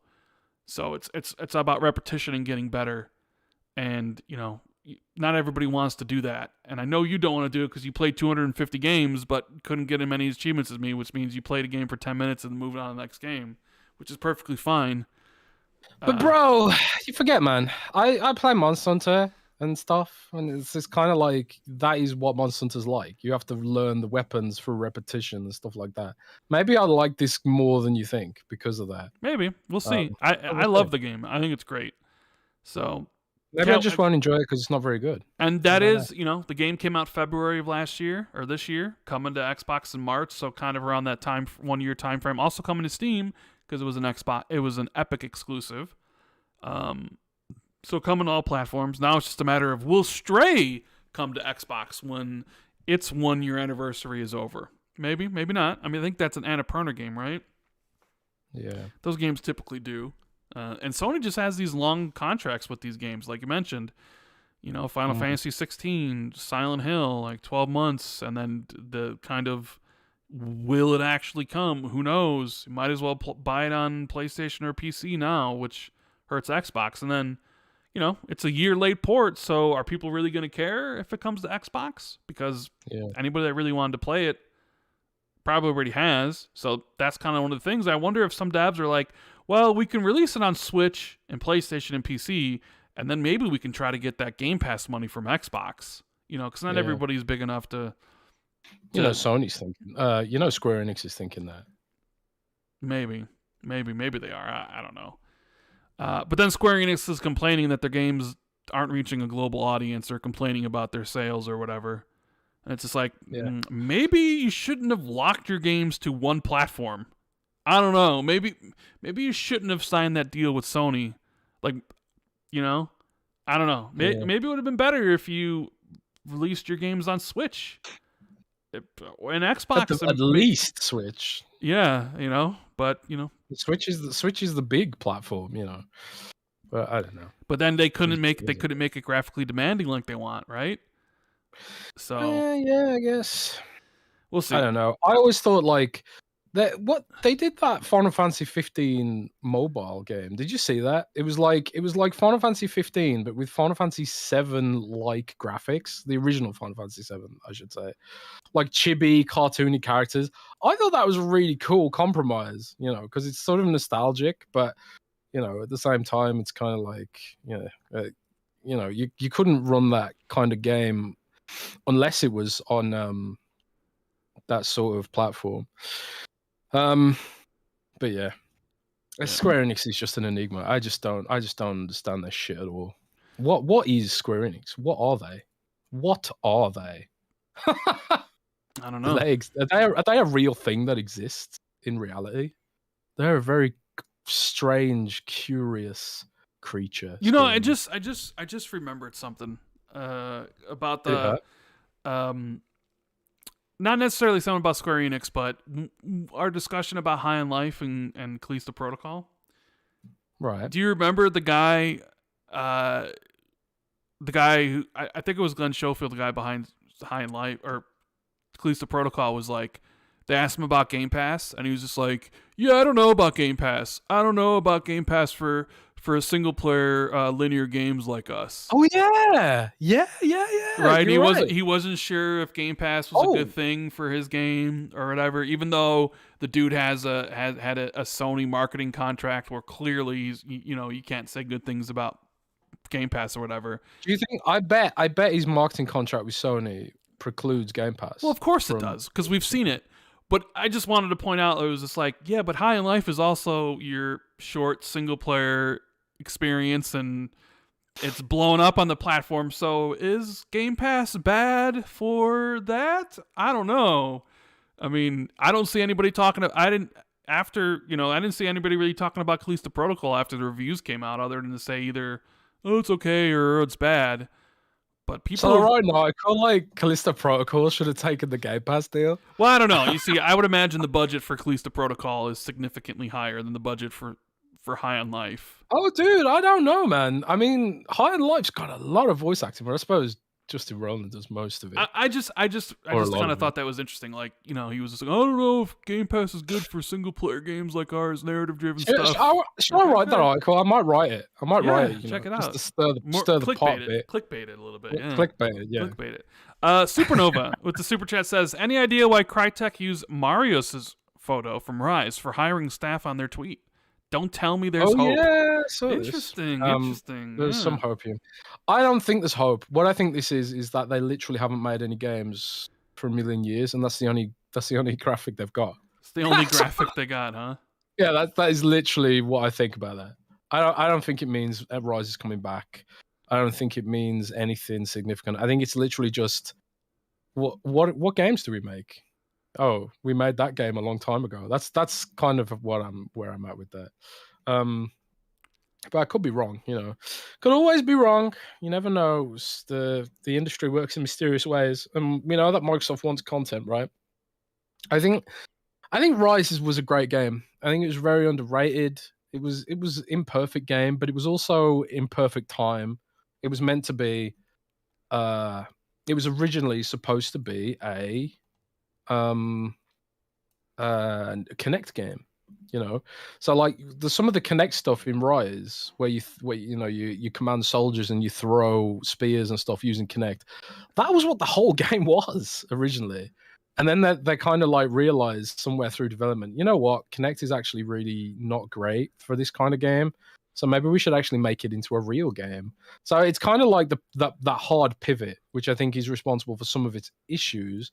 But despite all that, I thought it was a really great game, and it sort of charted a rarely explored medium, which is sort of like the Roman Empire and the Germanic barbarians and all that kind of stuff. I thought it was a really interesting game, and I would love to see it come back. But do I think this means it's coming back? Personally, no. But who knows? Who knows? Would you like to see Rise come back, Rand? I do. That's one of the games I'm lamented not getting a sequel from the forgotten Xbox One gen. The Xbox One gen. You put out a new IP and didn't sell enough, and you made deals with the third party that let them have the like Xbox is in a way where like they wanted people to make games for them because they didn't have a first party. Just remember at that point in time, Xbox had 5 internal studios in what do they had? Turn 10 making Forza, 343 making Halo, right? I don't think they had bought Minecraft yet, right? No, they didn't. They didn't know Mojang until 2014. This was before the Coalition. This was before the Coalition became the Coalition. I think they were like, weren't they like Microsoft Canada or? They were Black Tusk. A Black Tusk, but they didn't even release a game as Black Tusk, did they? No, they didn't. They were working on like Shanghai. Project Shanghai. So what were Microsoft Studios in the time that Rise was coming out or being made, like 2011, 2012, 2013? Lionhead with Fable, right? So you had Turn 10 with Forza, you had 343 with Halo, which then you had Lionhead with Fable. What were the other studios? Because Black Tusk. Didn't they have some smaller, like, remember the people behind the Gunslinger? Microsoft owned them, and then they got rid of them, remember? Oh yeah. What were they called? Oh man, I can't remember what they called. Or the people behind Deep Rock Galactic. Press Play, yeah. And then what about the people behind Deep Rock Galactic? Weren't they part of Xbox at one point? Yeah, that is Press Play. That's Press Play. So Xbox... Twisted Pixel? No. Twisted Pixel. I can't Twisted remember. Pixel were the ones that did like the Maw and stuff and Splosion Man, right? I can't remember, man. That's a long time ago. But yeah. Microsoft shut those guys down, and they shut down Press Play, which I think shutting down Press Play was a mistake because they went on to make Deep Rock Galactic, which when they reformed the studio. And they went on to make Deep Rock Galactic, which absolutely blew up. Like it's a huge service game, set similar in vein to Sea of Thieves, really. I'm really happy for those guys, by the way, because everybody's pointing out to us in chat. Rare, we forgot Rare. Oh, Rare, yeah. Yeah. So yeah, that old chestnut. Yeah, they they didn't like I said, they didn't have a lot of first party studios. Yeah, clearly. So they needed people to make games for them.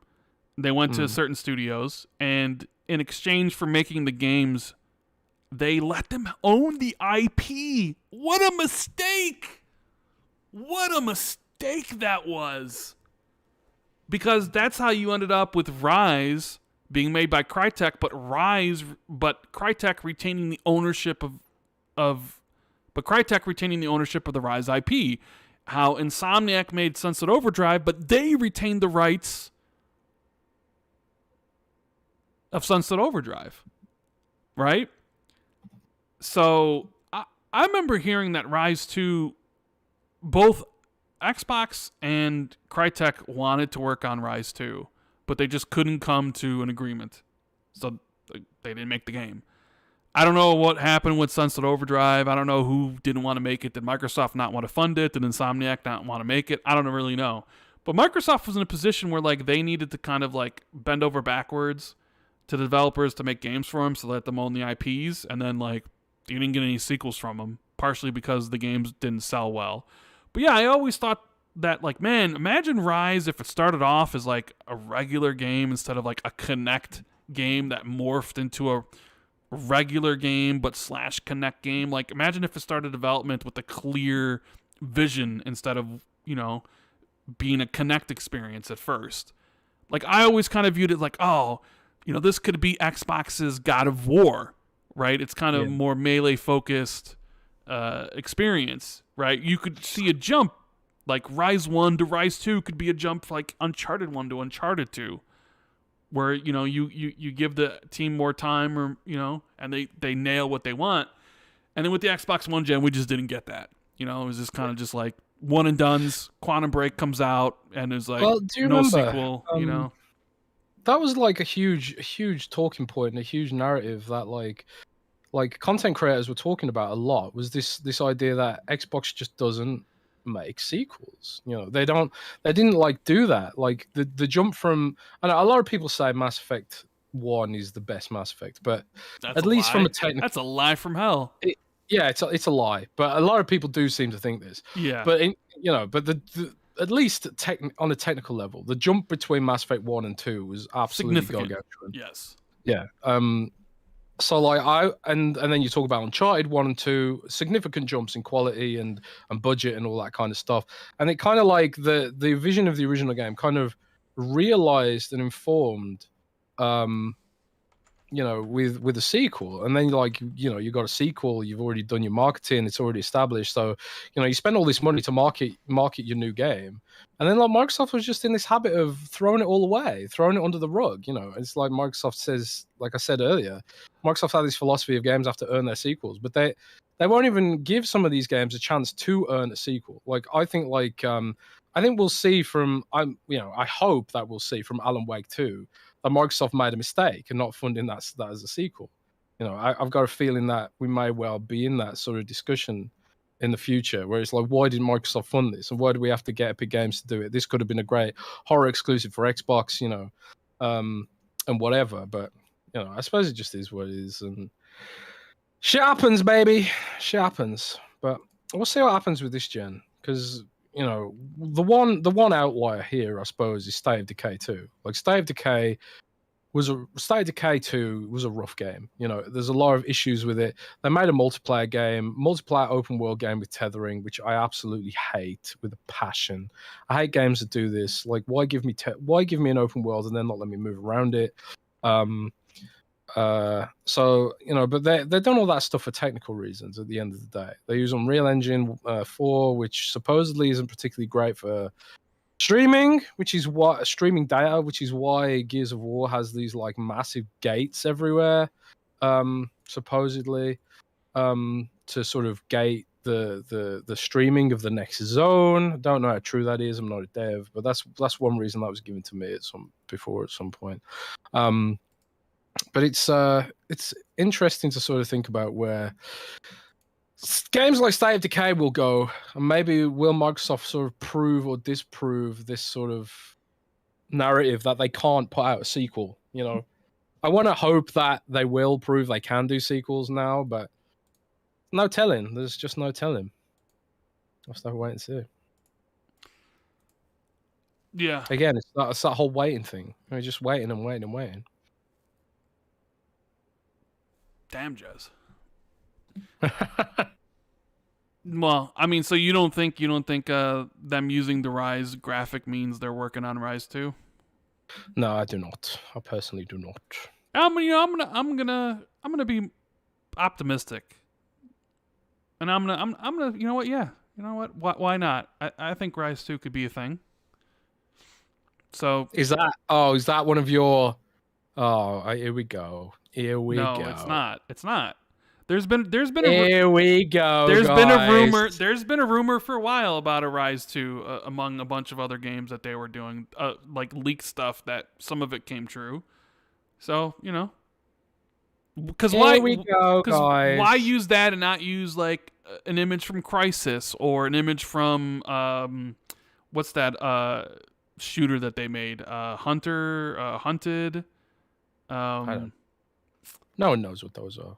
It's a very popular game. Very popular game. I forget the name of it. I played it for a little bit. Didn't really care for it. Why not use one of those? Why use Marcus from, or whatever his name is from Rise? Maybe there's something to it. I think it's an odd way to tease. I think the marketing team just looked in the folder of. And it's like, we got this guy fucking kneeling with a sword. It looks really cool. Yeah, let's use it. Yeah, maybe. Yeah, that's what I think. I think the marketing team just looked what stock footage they got, pulled out a random game, and just went with that. That's what I think this is. All right, CJ. Unless you've got secret insider knowledge. I don't have. Rand is secretly the industry's biggest insider. No, that's not true. CJ says, "Merry Christmas, you filthy animals." Appreciate your support, CJ. Andre says, "Any chance of Death Stranding 2 on Xbox? Kojima now holds the contract." I can't tell with that emoji. Probably zero chance of Death Stranding 2 on Xbox, just like the zero chance it's whatever the original Death Stranding 1 would ever come to Xbox. At best, you're looking at Death Stranding 2 maybe coming to PC Game Pass, but I would imagine Sony's going to publish Death Stranding 2 on PC this time and not 505 Games, so there probably won't be that loophole. You know what I mean? So, Dead Planet says, "Can just one Xbox Game Studios game be closer than we think?" What do you think, Jez? No. I think like the I don't think jury's just out on everything right now. Like the whole pandemic thing disrupted things and shifted timelines, and the rumor is that we talked earlier a little bit about it, that the rumor is that your boy Redfall is internally delayed, whatever that means. I suppose it's similar to Diablo being internally delayed. Because I got a document that was pretty much completely accurate. It was like everything that was on that document was accurate. They even got the candle in the collector's edition. So all that information was completely 100% accurate. The only part that wasn't accurate was the dates. So I think like at some point they shifted from April to June, because everything else on that document was accurate. So I don't know. It's just kind of there's still just disruption, but there's not just disruption because of the pandemic. We've also got this sort of like I don't know what you call it. They call it the Great Resignation, don't they? Have you heard of this, man? The Great Resignation. Yes, I've heard of it. So the Great Resignation is this sort of like this phenomenon that after the pandemic, a lot of people are sort of reevaluating their careers and they're looking for something new. They want to turn the page on the last few years and they want to find new companies. Like if you go on Twitter a lot or LinkedIn or whatever, you'll see that there's like people constantly leaving and joining Xbox, and it's not just Xbox, it's like every damn company. I've seen it in my company. Like I talked like a few weeks ago, I was talking about how Windows Central had like this massive site restructure, which complete because a bunch of people left to join a competitor, and that led to me getting promoted to managing editor inadvertently. I didn't earn it. It was just there's kind of no choice here. But kind of, I think that's probably impacting development timelines across the industry as well right now. Not just the pandemic, but this phenomenon of people looking for something better. Whether they're looking for a company that will let them work fully remote, or they're looking for a company that pays more, or whatever. People are just constantly leaving and joining. This grass is greener on the other side thing. Is it true? I don't know. Is the grass greener? I have no idea. But I'll be with Windows Central to the bitter end probably, because I actually really like the website that I built up. So yeah, that's think that's probably affecting things as well. But as far as Dead Planet's about one game being closer, I guess that depends on when you think the games are, like, when you personally think the games are supposed to release, right? So, unless you mean like this year, I mean, I think Hellblade could be closer than people think. I think I think Hellblade's 50-50 for next year. 50-50. Yeah, for like fall, September game. And I think there are some people that think it's a 2024 title. So I think that game could be closer. But, like Indiana Jones, is that game closer? But I don't know if there's any sort of agreement on when these games are supposed to come out. So it's tough to say, like, it's closer when you don't know, like, well, what do you think? I think Fable's 2025. Someone could think Fable's 2024. Is that closer? I'm not really sure. So it's tough to answer that. Like, we already know what's supposed to come in the next 6 months, according to Microsoft at their E3. Unless you mean, is one of those games closer? Like, could Minecraft Legends be February or Forza Motorsport be January? Like that sort of closer. I don't think that's true, or we would know about that by now. So, yeah, I like Hellblade. I think could possibly launch this fall. Maybe a couple other games as well. But I just don't know. We won't know until Microsoft decides to illuminate it for us, Jez. To tell us what's going on, to show us these games again. Because the next time they show Hellblade 2, the next time they show it, it better have a date next to it. Show a game 3 times, you better date it the third time at minimum. Yep. So we'll see. What else we got here? We have Tom, who's saying Merry Christmas to the joint best Xbox podcast. Thank you. It's always very humbling when people say that we're their favorite or we're the best or something, because there's a lot of great shows out there. So there is. Donataku says, what about games like Contraband and Project Belfry? I think there's a good chance Belfry comes out next year. Yeah, I think Belfry might. No. I think Belfry is probably a high chance for next year, but Contraband, I've been hearing sort of weird rumors about that game. I've heard that like it's having trouble. I've heard that they're having trouble finding the fun and stuff like that. Don't know how accurate that stuff is. It's unverified reports, but it could be the complete opposite. It's another one of them, sort of like what is true and what ain't. Similar to the Halo engine stuff. Like I put out a report a couple of months ago about Halo Infinite maybe switching to Unreal Engine. Is that true or not? Still don't know. I keep hearing conflicting reports on that, even recently. So it's some of this stuff is hard to verify. But when I do have something concrete, that's when it appears as a report on Windows Central. Like all the stuff I had about Diablo being at the Game Awards, the Collector's Edition, all the editions they were going to do, the open beta and all that kind, and the early access and all that stuff. I had great physical evidence for that. So like when I put that out there, that's when it's probably true, is because there's a report up on Windows Central. So we get into sort of rumor mill stuff a little bit more on the show, which I think is fine.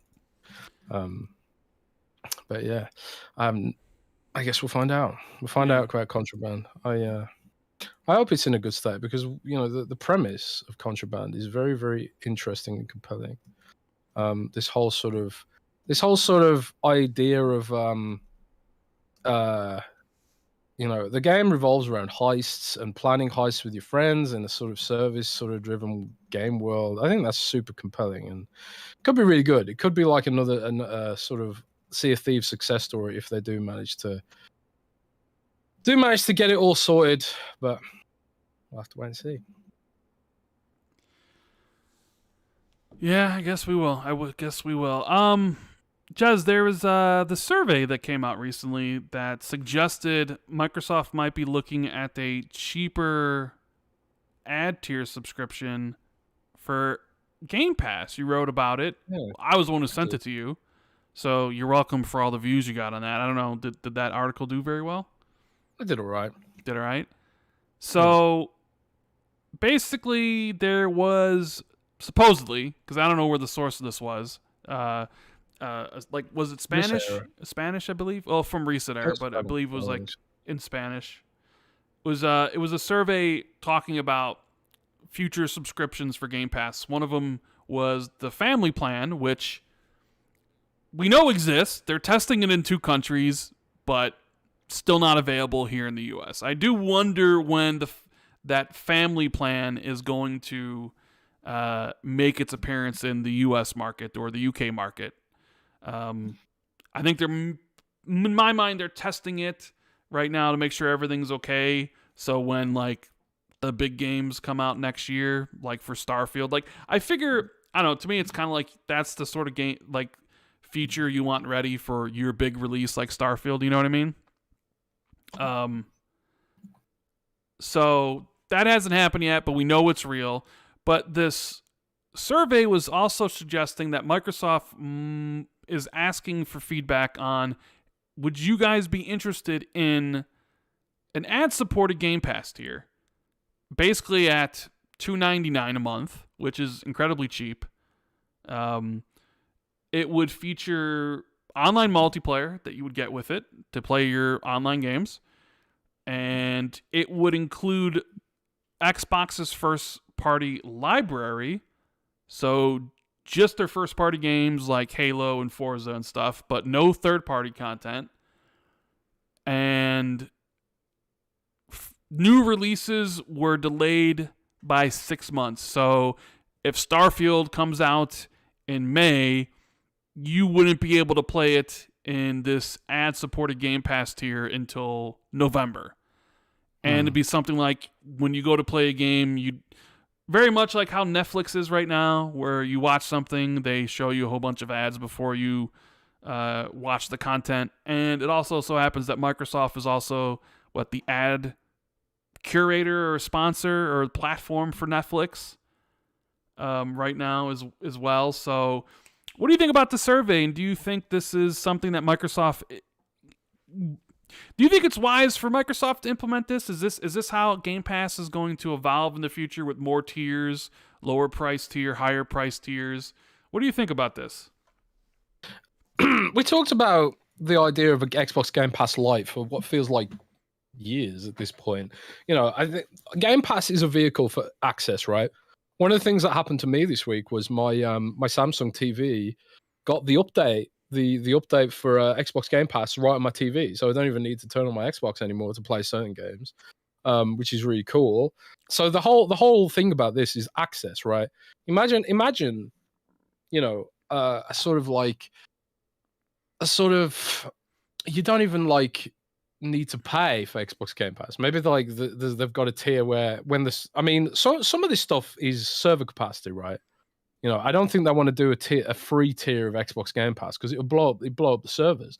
But there's probably a future where they've got so much server capacity that they actually could do just a fully ad-supported tier of Game Pass that makes maybe you watch like 2 ads or something to start the game, or maybe when you pause the game, you have to watch an ad or something like that. I don't know. I'm probably giving Microsoft really scary ideas right now, but. At the end of the day, it's just like, well, you know, if you don't want the ads, then you just pay for what it is right now, you know. And I think like that'd be a good thing for devs, gets their games out in front of more eyeballs. Great vehicle for marketing and testing games out. You know, if you just want to try a game out before you buy it, and the only downside is you have to watch a few ads, then isn't that really cool? I think that's really cool, you know. So I think it's something worth exploring, and I think it's something, you know, it was supposedly in a survey. I mean, I haven't been able to verify it, you know, but it looked pretty legit to me. I don't know why anyone would fake that. And also, Microsoft did have a similar survey on the Xbox dashboard a while ago, not about ad-supporting games, but it was sort of like, it was something similar, like, would you be interested in a cheaper version of Xbox Game Pass? I can't remember exactly what it was, but it does seem like there's something that they're exploring, right? So I think like this is probably a thing that's going to happen because it helps. It solves two problems for Microsoft. It solves this whole idea of like, how do we get Xbox Game Pass even cheaper for people?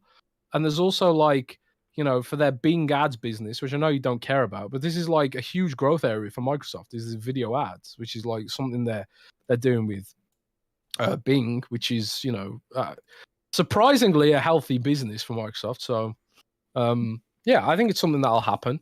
I think it's something they'll explore more, and it only makes sense for streaming services. Like everything's about growth at the end of the day. Everything's about growth. And if you're a Netflix or a Disney Plus and you've captured like as many users as you can, the only way you can make growth is to sort of like add more stuff. If you can't get any more users, you've got to add more stuff to get more money. Which is why like now you've got Instagram has shops inside it and all that kind of stuff. So Netflix is exploring ads, and all these other platforms are exploring ads. So I think it's a good thing personally.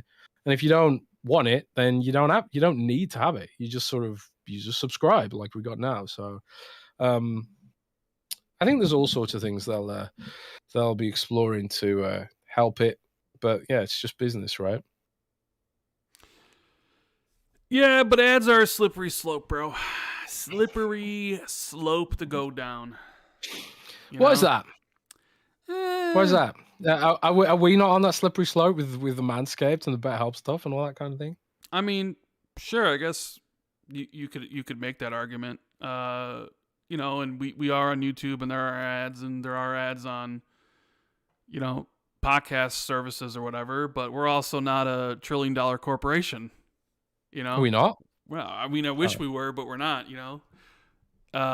We're just two dudes on a show. I'll cancel my Lamborghini. The problem is, like, once companies get that advertising revenue, they want to put ads in everything, and personally, it wouldn't matter to me because I'm not going to be subscribed to the ad tier, right? Because I'll see people when this survey came out that were like, "Oh, screw this. I hate ads," and I hate ads too. Like, trust me, I'm subscribed to YouTube Premium and have been for years because I don't want any ads, right? I have Hulu and I'm subscribed to the tier where you don't get any ads. Like, if there's a tier, I don't want ads at all. I don't like being advertised to, right? I like ads if they're funny. So people, because then people are like, I don't want this infecting my games. And it's like, well, it won't because, you're not, that tier's not for you. And I do like the option for less fortunate gamers out there because not everybody has the money to play all the games, and Game Pass is already cheap at $10, but it could be cheaper, right? We already see all the streaming platforms shift to ad tiers. Like Netflix has one, Disney Plus is going to have one, and those are already tiered, but they're raising their prices because there are a lot of people out there that are perfectly fine watching an ad. And they may think to themselves, you know what, I want to play Starfield. I don't mind paying $3 and watching 5 minutes of ads, right?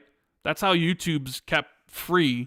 A lot of people watch the podcast or watch videos, and they're perfectly okay watching the ads to get free content.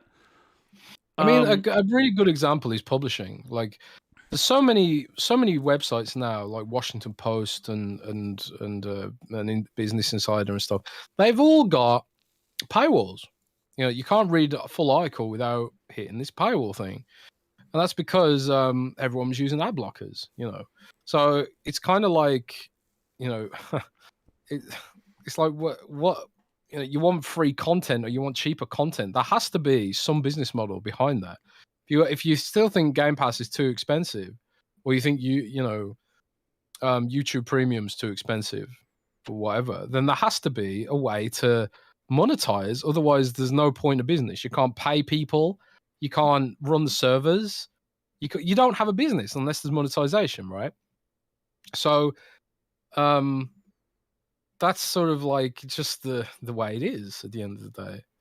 And I think like as long as it's an option and it stays an option, then great. But at the same time, I kind of hear what you're saying about it being a slippery slope because right now we got Phil. Phil's a nice guy. We established this. Phil's a nice guy. It's just a thing, Phil the nice guy. But what if the next Phil isn't a nice guy? what if the next Phil is evil? What if it's Dark Phil? You know, and what if like they mandate, okay, to find growth, we'll put even more ads in games, maybe even ads in games you own, you know, slippery slope and all that. So I kind of see what you're saying, but at the same time, I kind of just highly doubt that it'll get to that point, you know. Well, see, like Vagabond says, Rand, don't say that. An ad in the middle of the game is just unacceptable, right? Like, and when I first saw the survey, I was like, yeah, this is really cool. Like, I'm for, you know, less fortunate people being able to subscribe to a cheaper tier, ad supported if they want, because it's not like they're forcing you to choose it.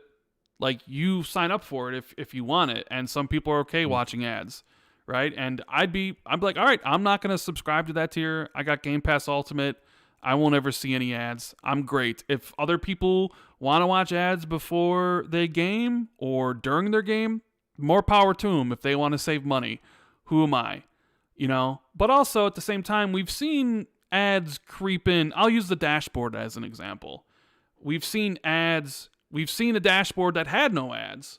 And then suddenly, slowly but surely, ads started creeping into the dashboard, right? And at first, it was kind of just stuff for Xbox or game sales and stuff. But then it started to be like, sometimes it would be a McDonald's ad, and sometimes it would be this ad or that ad, right? And people then started complaining. It was like, well, I want my dashboard to be free of ads. And look at like the blowback of the current iteration of the dashboard, where they're trying to make things right. They're trying to change things. But the one thing that doesn't change is those boxes of ads in that corner that they want you to see. So you went from a dashboard that had no ads to a dashboard that does have some. And, you know, I don't particularly mind it so much, but other people do.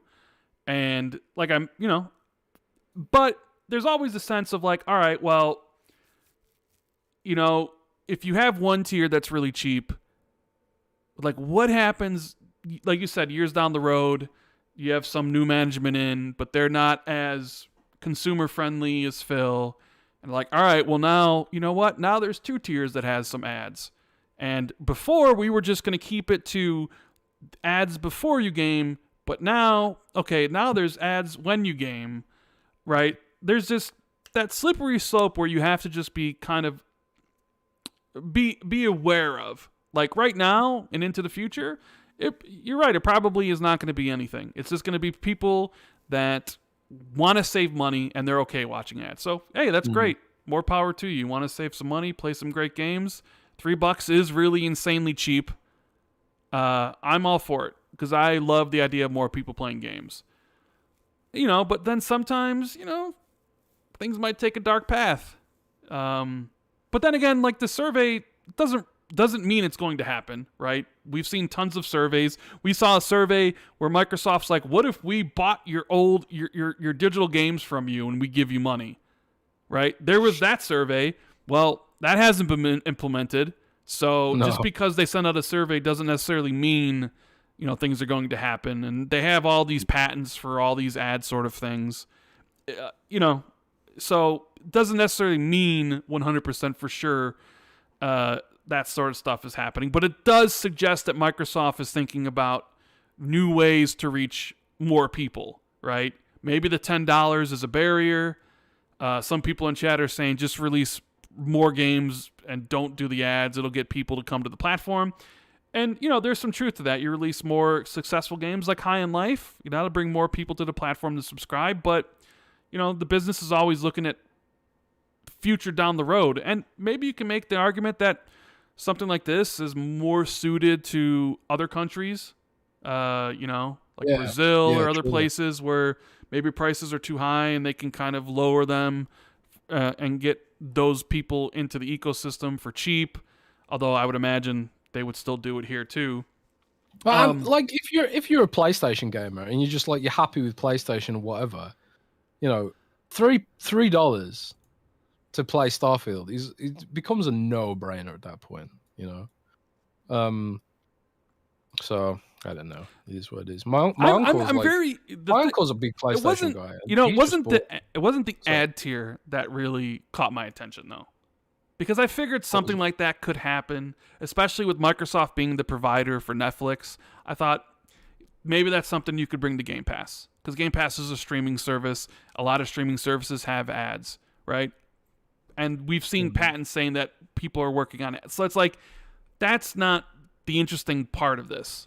The interesting part to me was the idea of them holding back new releases from Game Pass for 6 months. I thought that was the interesting part. Because I think a lot of the value of Game Pass is structured around day one releases. Well, right? They must have data from EA Play, you know, I think. Because EA Plays, obviously, that's the model in EA Play. On EA Play, you get the EA games like a few months after launch. True. So like 6 months, yeah. Maybe the mentality is, maybe this isn't for them. Maybe it's more for like their third parties and shit. Oh, I don't know. It's clear that they wanna protect the they want to protect the retail model when it comes to this low entry point. It seems like. Yeah. And is this the replacement for Xbox Live Gold, Jez? Yeah, there was that whole discussion as well. Because for $3 it gives you Xbox Live Gold. That's a lot cheaper than what they currently sell it for $10 a month, and even for $60 for a year. Is this their way of getting rid of Xbox Live Gold? Being like, well, for $3 you can have multiplayer, and if you want to use Game Pass, you can. Is that an interesting replacement? Instead of outright dropping it, which is what everybody wants them to do, but you know, for monetary reasons, maybe they can't. Is this, in your opinion, a good replacement for Xbox Live Gold? I think like Xbox Live Gold needs to die, and it needs, just from a branding perspective, if nothing else, they need to get every aspect of monetization when it comes to subscriptions needs to be part of the Game Pass marketing brand, because they're not marketing Xbox Live Gold. Xbox Live Gold games with gold is terrible. Get rid of it. Let it die. And yeah, I think like this could be what they use to replace Xbox Live Gold with, you know, because then you still get Xbox Live Gold. If you're not interested in Game Pass, you don't have to look at the ads or whatever. And if you're still someone who wants to buy the games, then fine. But this sort of like maybe it acts like a gateway drug to Xbox Game Pass, like they get a little taste of it and that kind of thing. But yeah, I don't think Xbox Live Gold's going away anytime soon. Because you know there was kind of like this sort of mentality that it would go away, you know, and I think we talked about it, this idea that they'll eventually drop the paywall. But then you look at what the economy's like right now, and it's kind of like, is that smart business decision to kill Xbox Live Gold in the middle of the current economy? Probably not, right? But I don't know, I could be wrong. I don't think that. Shane G says, I can't buy a soda for $3 and Rand wants day and date and no ads. Did I say that? I said it was interesting about the day and date thing. I didn't really get to expound on my point, but my whole thing was that Game Pass's value is based around day one games. Like High in Life is talked about because it released day one. It wouldn't have the same impact if it released 6 months later. That's just a fact, right? And I understand, like, you know, ads are going to support this, so it's going to be cheap, right? And it's not a tier for me, so I'm perfectly fine with that. My line of thinking was, if Xbox is exploring these things to get Game Pass in front of more people, to get it cheaper so more people can subscribe, I bet you they're also thinking about tinkering with day and date. And what do I mean by that? Well, what's to stop them from saying, hey, we're restructuring our Game Pass tiers. Now, this is just my pie in the sky.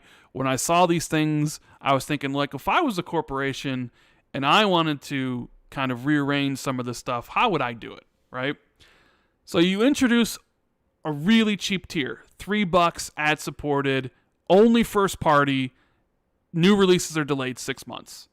Nobody's really going to complain about it because it's so insanely cheap. And it is $3 for all of Microsoft's first-party games, right? Online multiplayer, so people can be like, we don't even need Xbox Live Gold. This is a great value for anybody that anybody that wants it. But like currently you have $10 tier with Game Pass console and Game Pass PC, and it's incredible value. Everybody talks about it, how Game Pass is the best value in gaming. And then you have Ultimate at $15, which combines both of those, and you get streaming, right? But what if Microsoft's like, all right, here's the basic tier at $3. You only get first party. New releases are delayed six months. But then they restructured the second tier. And the second tier is like, you get the entire library, first and third party, right? At $10 or whatever it would be. And no ads. Because that would be the thing. It's like, well, you could go for the ads at $3, but you'd have to wait for new releases. Or you can pay $10 and get the entire library, including third party, but you don't get any ads. But day and date releases are delayed 3 months. So if you wanted to play Starfield and it came out in May, you'd have to wait until August. As a company, it's like, okay, well, how do I get people to subscribe to the highest tier, which is what I want them to do. I want them to pay me as much money as possible. What if they made day and date exclusive as a perk to Xbox Game Pass Ultimate? So you could subscribe for $3 to get ads, but games are delayed 6 months, and it's only first party.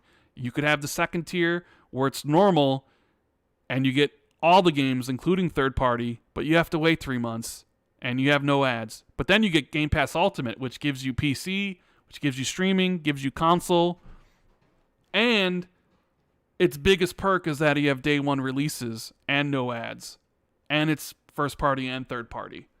You know? It was just a thought that came to my mind, but then again, I want to know what chat would think of that. I'm sure chat would hate it. I'm sure there's a lot of people calling me names right now, like, Rand, you're so stupid. They'd never do that, or whatever.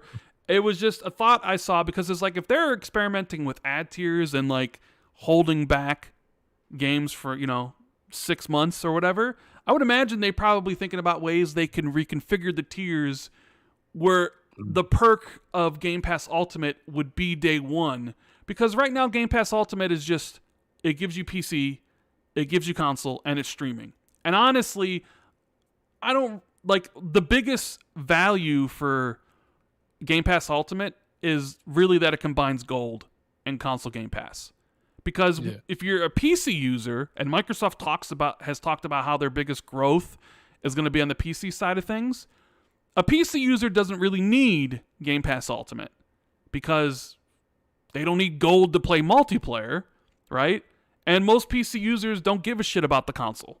So what's the point of subscribing as a PC person to Game Pass Ultimate, right? Yep. It only really kind of fits the console person because they need gold to play their multiplayer. And streaming isn't even a thing yet, according to Microsoft and their responses to the FTC. It's not even really a market. Nobody really streams, right?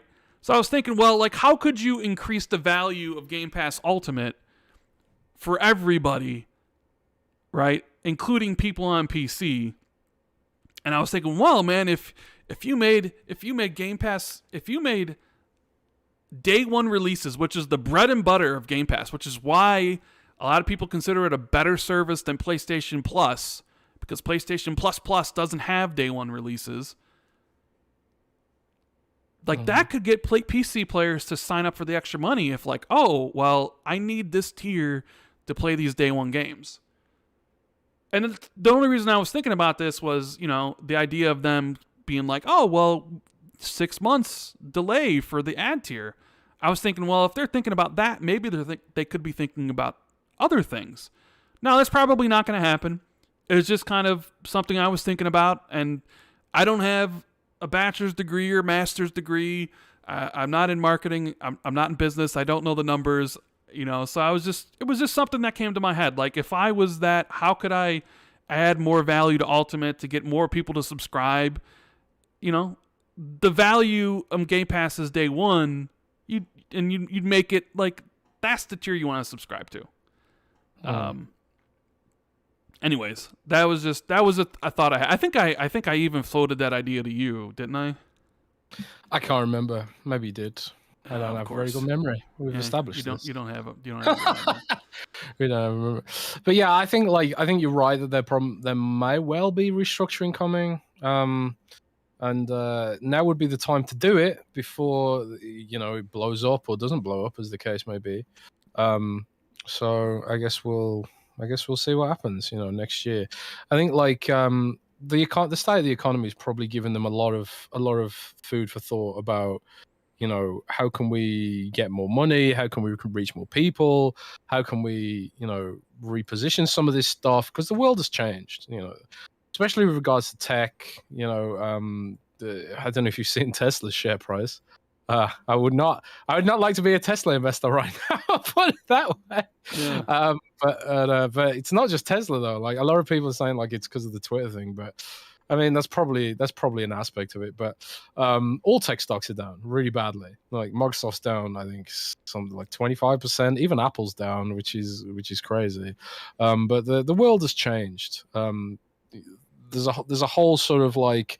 There's a rift forming between East and West, and a lot of people are nervous about what that could mean for gaming, because like before it looked like everything was going to be great for gaming growth, especially with regards to China. But since all this stuff and China's regulations and restricting access to games for their youth and all this kind of stuff, it's kind of become this sort of like it's a big worry that actually maybe gaming isn't going to grow that much, because it's going to be siloed to the West. Don't know how true any of that is, and I certainly haven't done a super thorough analysis of it. But there's a lot of anxiety out there in tech, in gaming, and especially with shareholders and the people who are so minded, when it comes to some of that stuff. So Microsoft's probably looking at ways to extract more cash out of its Western audience, which is probably where they're probably thinking now. The mobile play was a big aspect of the mobile play was like China. It had to have been China, and now it's looking like being in China could be a risk. Could be a risk factor. We don't know if a lot of this stuff's gonna pan out. We don't know if China and America and Europe will even be friends anymore, because of the whole, not that they were super friendly before, but like this whole thing with Ukraine is driving a new wave of animosity between countries. So I would not be surprised if we do see a lot of restructuring for Xbox next year, and not just Xbox but other companies as well. Speaking of restructuring, I just want to mention this briefly, but did you see that Activision's chief operations officer left to join a crypto company? I did. What a company to leave to then go to a crypto company. Like, oh my Lord. Crypto is like, they must be offering him a lot of money, because crypto is not in a good place right now. I used to get emails every single day, months and months ago. I used to get emails every single day from crypto companies or crypto bros wanting me to promote something of like their website or their thing. I don't get those anymore. Like, those stopped coming in. They're all in jail. Yeah. Did you see that what's his name now? I can't remember his name, but the guy from the FTX exchange, he's like, they've said he perpetrated the biggest fraud in US history, this guy. With the whole crypto stuff, the crypto king. I can't remember his name is now, but he's on bail for $250 million. It's nuts, man. But yeah, all this stuff with crypto is kind of funny, but also painful, because I got friends who are pretty deep in crypto, and they're not having a good time right now. Oh well, it is what it is. Yeah. What's next, Rand? We got a super chat here from I'm Gonna Crumb. Talking of ads and Game Pass, Doritos in Australia is giving you a free month of Ultimate when you buy a pack. So I did see that. I did see an ad on that on my Xbox dashboard. Something about Doritos. Yeah. Painful Discourse says, "Do you think Everwild is still happening?" Yes. I believe Everwild is still happening. Look, everyone's having it. Paris is in the chat. I see Paris enjoyed Wednesday. I wonder if he binged it instead of we gotta get Paris. We gotta get Paris on for an Xbox 2+1. You know? Yeah, we need to get Paris on. Paris is definitely on the list of people. He's on the list of people to go there. Have you watched Wednesday? You interested in Wednesday? Not yet. I just seen the memes on Instagram. The little dance. The dancing. Yeah, it's all over. It's all over like YouTube Shorts and all over TikTok. That little dance thing. But sure, you know when you hit 100K, you should do a little dance, bro. You should do like a Fortnite dance video. I mean, like the dance you did when nobody could hear you on the little thing. You did a little dance to facepalm. Oh man. Yeah, but I would not be surprised if Xbox did a add to your Game Pass. Honestly, I think it's inevitable. I really do think it's inevitable. I think that's going to happen at some point. Yeah, I agree. Who knows when? But I do think like he was mad. He went to other creators, other platforms, and they were just, you're mad, bro, right? Wow. He described the game as Kojima's described the new game as a completely new game, one that no one has ever experienced or seen before, and it basically is like a new medium. Didn't he say that about Death Stranding? Well, Death Stranding was a Strand game. It's totally different, okay? Totally different. Wait.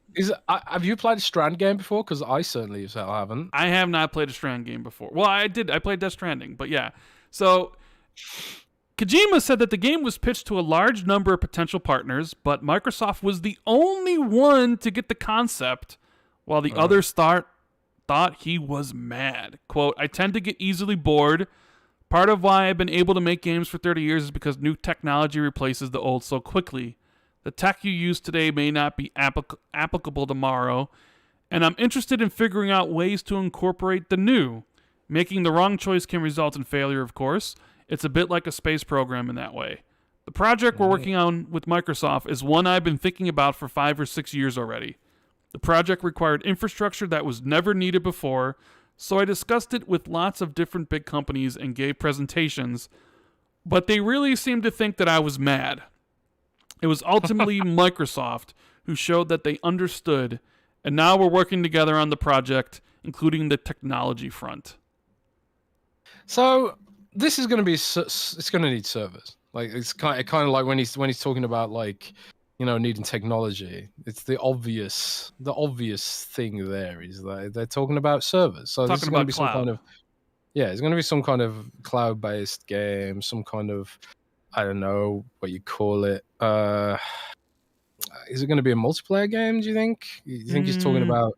Is he talking about social features? Does it need PlayFab and that kind of thing, or is it going to be a full-blown multiplayer game? Is it like some kind of like I don't know? Maybe it's even a competitive game. Maybe just Kojima's never really made a competitive game before. But you know, when he's talking about getting bored and stuff like that, that kind of makes me wonder, you know, what kind of game could this be? You know, if even Sony was like, yeah, we love you, Kojima, you know, we like having your name associated with our platform, but this is just too ridiculous for us. This is too ridiculous even for us. We accepted your Death Stranding, which is basically a mailman simulator, but this is too far. Like, what the hell could it possibly be that's too far? It makes me worried, you know. It makes me worried if even Microsoft is like, do they actually get it, or do they just want Kojima's name on it? Is Kojima really taking them for a ride? Is Kojima just like, oh yeah, this would be great, you know? And Microsoft's like, oh my god, it's Kojima. Let's just hire him, you know? Makes me wonder, you know. Do you have faith in his mad game, Rand? Do you have faith? I gotta say, I enjoy me some Kojima, bro. I like his games quite a bit. So yeah, I do too. I like Death Stranding. I'm looking forward to Death Stranding too. I mean, whatever he puts out, I'll play. So the question here, like, it's interesting because it's like I did presentations to a whole bunch of companies and everybody thought I was mad, and Microsoft was the only one that got me. I think there's a little bit of both of like Microsoft getting him, but then Microsoft also wanting Kojima to like work with. Right? Because I think that goes a long way to show that they're willing to work with Japanese creators, which is something that Xbox has sorely lacked in recent years. And it's like, hey, if we can work with Kojima and make something out of this, make something good, then we can work with you too. Maybe you should put your games on your platform, or maybe you should sign that deal to make an Xbox Global Publishing game or something, right? Because Kojima, if you talk about names in the industry, who's bigger? Like I'd argue he's the biggest. I don't mean like Brian Fargo. No, Brian Fargo. No, I'm saying when you talk about a game director, like, can you even name anybody other than Kojima? Like, okay, Cory Balrog maybe from the God of War games. Who? Brian Fargo. Yeah, whatever, Jess. No. Wasteland. I know you can, but I'm just saying. Todd Howard is Todd Howard. Todd Howard's another one. You got Kojima. You got Todd Howard. They're in the class by themselves. Peter Molyneux. Yeah, but not for good reasons. Not for good reasons. Maybe someone would say Vince Zampella. Maybe. Speaking of Peter Molyneux, he's back on the scene. Did we talk about this? Yes, we've talked about this. Yeah, he's making a crypto game. Yeah, so I do think Xbox really, really, really wanted to work with Kojima. And I'm just very curious to see what he wanted to do that would cause other companies to be like, dude, you're freaking mad, bro. Like, what are you smoking, but then, like, what companies did he present this to? Because from all rumors, right, this was the game he was working on with Stadia. Oh, yeah. And then the whole Stadia folded, and Xbox sort of picked up this game. At least that's what, Jeff Grubb, Jeff Grubb was the only one saying this. Jeff Grubb, when the whole Abandon shit happened, remember when Abandon, everybody was like, that's Kojima. That's fake Kojima. He's working on that. That's his next game. And then it turned out that it wasn't, just like we were saying from the beginning, but it's just like, but Grubb from that point was like, it's not Kojima because Kojima's working with Xbox. Even though obviously Kojima's also working with Sony on Death Stranding 2. And I believe Jeff, because Jeff has been proven to have lots of great sources. And, he kept on talking about it. And Jeff was super confident about that. Yeah, and he was eventually proven right. So, I'm excited for this. I don't know when we'll see it. So I think somebody asked earlier, is any Xbox Game Studio game closer than we think? Could this Kojima game be closer than we think? Because Kojima is pretty damn efficient. I mean, he got barred from Konami, basically, and then his contract was up. He started Kojima Productions, and 3 years later, boom, he turns out Death Stranding, right? Which is a big game, and who knows how fast he's going to be able to turn around Death Stranding 2. While a lot of Xbox's internal studios seem to take a lot of time, maybe Kojima gets his game out faster than we think. Maybe we actually see what his game's like at E3 this year. Maybe we see it at TGS. I don't know. But all I do know is that he's very creative. He has his fans, but he also has his detractors. As the run-up to Death Stranding really showed. So you're right. Like, what is this game? Is it a multiplayer social experience? Is it a single player only experience? Is Overdose the name of the game, like Tom Henderson had sort of said? Well, I was wondering, like, is Kojima going to use the AI stuff that Microsoft has exclusivity over? Because Microsoft has, this whole chat algorithm thing, this chat GPT or whatever. That's been, the subject of quite a lot of controversy in recent times. Microsoft has I don't know if many people know this, but Microsoft actually has exclusive rights to leverage some of that stuff as in a commercial context. Now, I don't know if that covers Chat GPT. Maybe it doesn't, but it does make me wonder. Like, is this like the first game that sort of uses Microsoft's exclusive license to AI models from OpenAI in a game, But then I thought, well, if he's pitched this to other companies and it was previously a Google game, maybe not. But I don't know. That's the kind of thing like I would expect to see from Kojima. The first game that actually uses one of these weird chat algorithms to create NPCs or create dynamic content, because it really is scary, how good it is. Like you can say to it, write a World of Warcraft quest, and it will literally write a lore accurate quest for World of Warcraft. It's insane. I don't like it's scary, a little bit scary, you know. But yeah, that's just the world we live in, I guess. No. Yeah.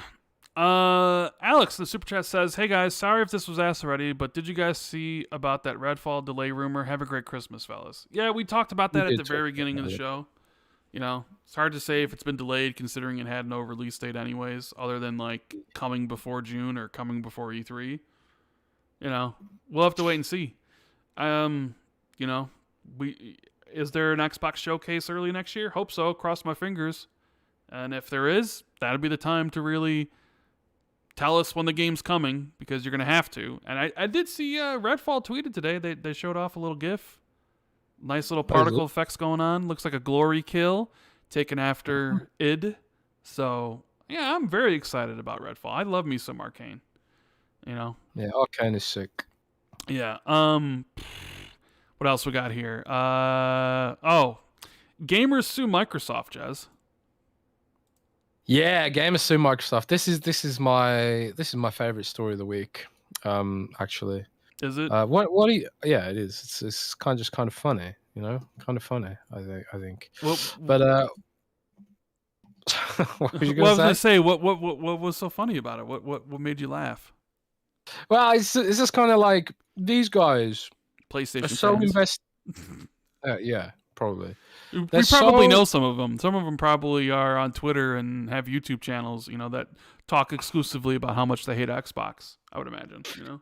Yeah. Well, it's kind of like they're so invested in consoles and the console war and all this kind of stuff. They're willing to fight and spend their own money in court, because they will have to spend money in court, you know, to do this. I think that's insane.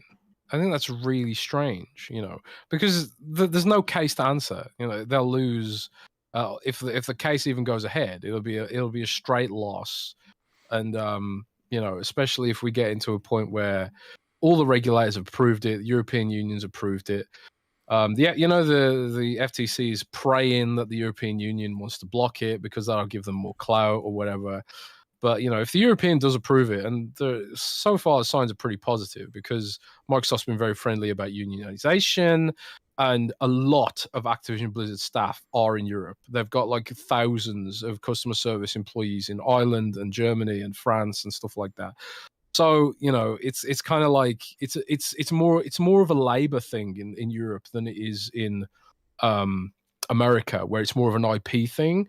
So I think like the European Union is kind of like probably going to be a little bit more positive towards it, I would think. That's my expectation. But, you know, if all regulators approve it, it's just kind of gonna put these guys in a bad position. And what do they get out of it? You know, it's so strange to me. But then again, we see these kind of things all the time. Like it's really easy to sue people in America, right? That's the stereotype anyway. So I don't know. It's funny. I don't really know like how the law works there. But I'm sure Hogue Law's got a video about it. He kind of ripped that whole thing in half. Did he give any context that you can relay? Just making fun of it, you know. Right. It was just I don't know. It to me it was just a bunch of fanboys. Like, I mean, they jointly describe themselves as having the expressed interest and intent in ensuring the industry remains competitive with the utmost innovation, output choice, and price constraints now and in the future. Like, what a bunch of baloney, bro. I mean, that's lying under oath right there. This is what they have to say. If Microsoft's proposed acquisition of Activision Blizzard is allowed to proceed, the video game industry may lose substantial competition, and Microsoft may have far outsized market power with the ability to foreclose rivals, limit output, reduce consumer choice, raise prices, and further inhibit competition. Dude, I was gonna ask you to read it in your fanboy voice that you did last week. I forget what my fanboy voice is. Well, you're kind of almost doing it there.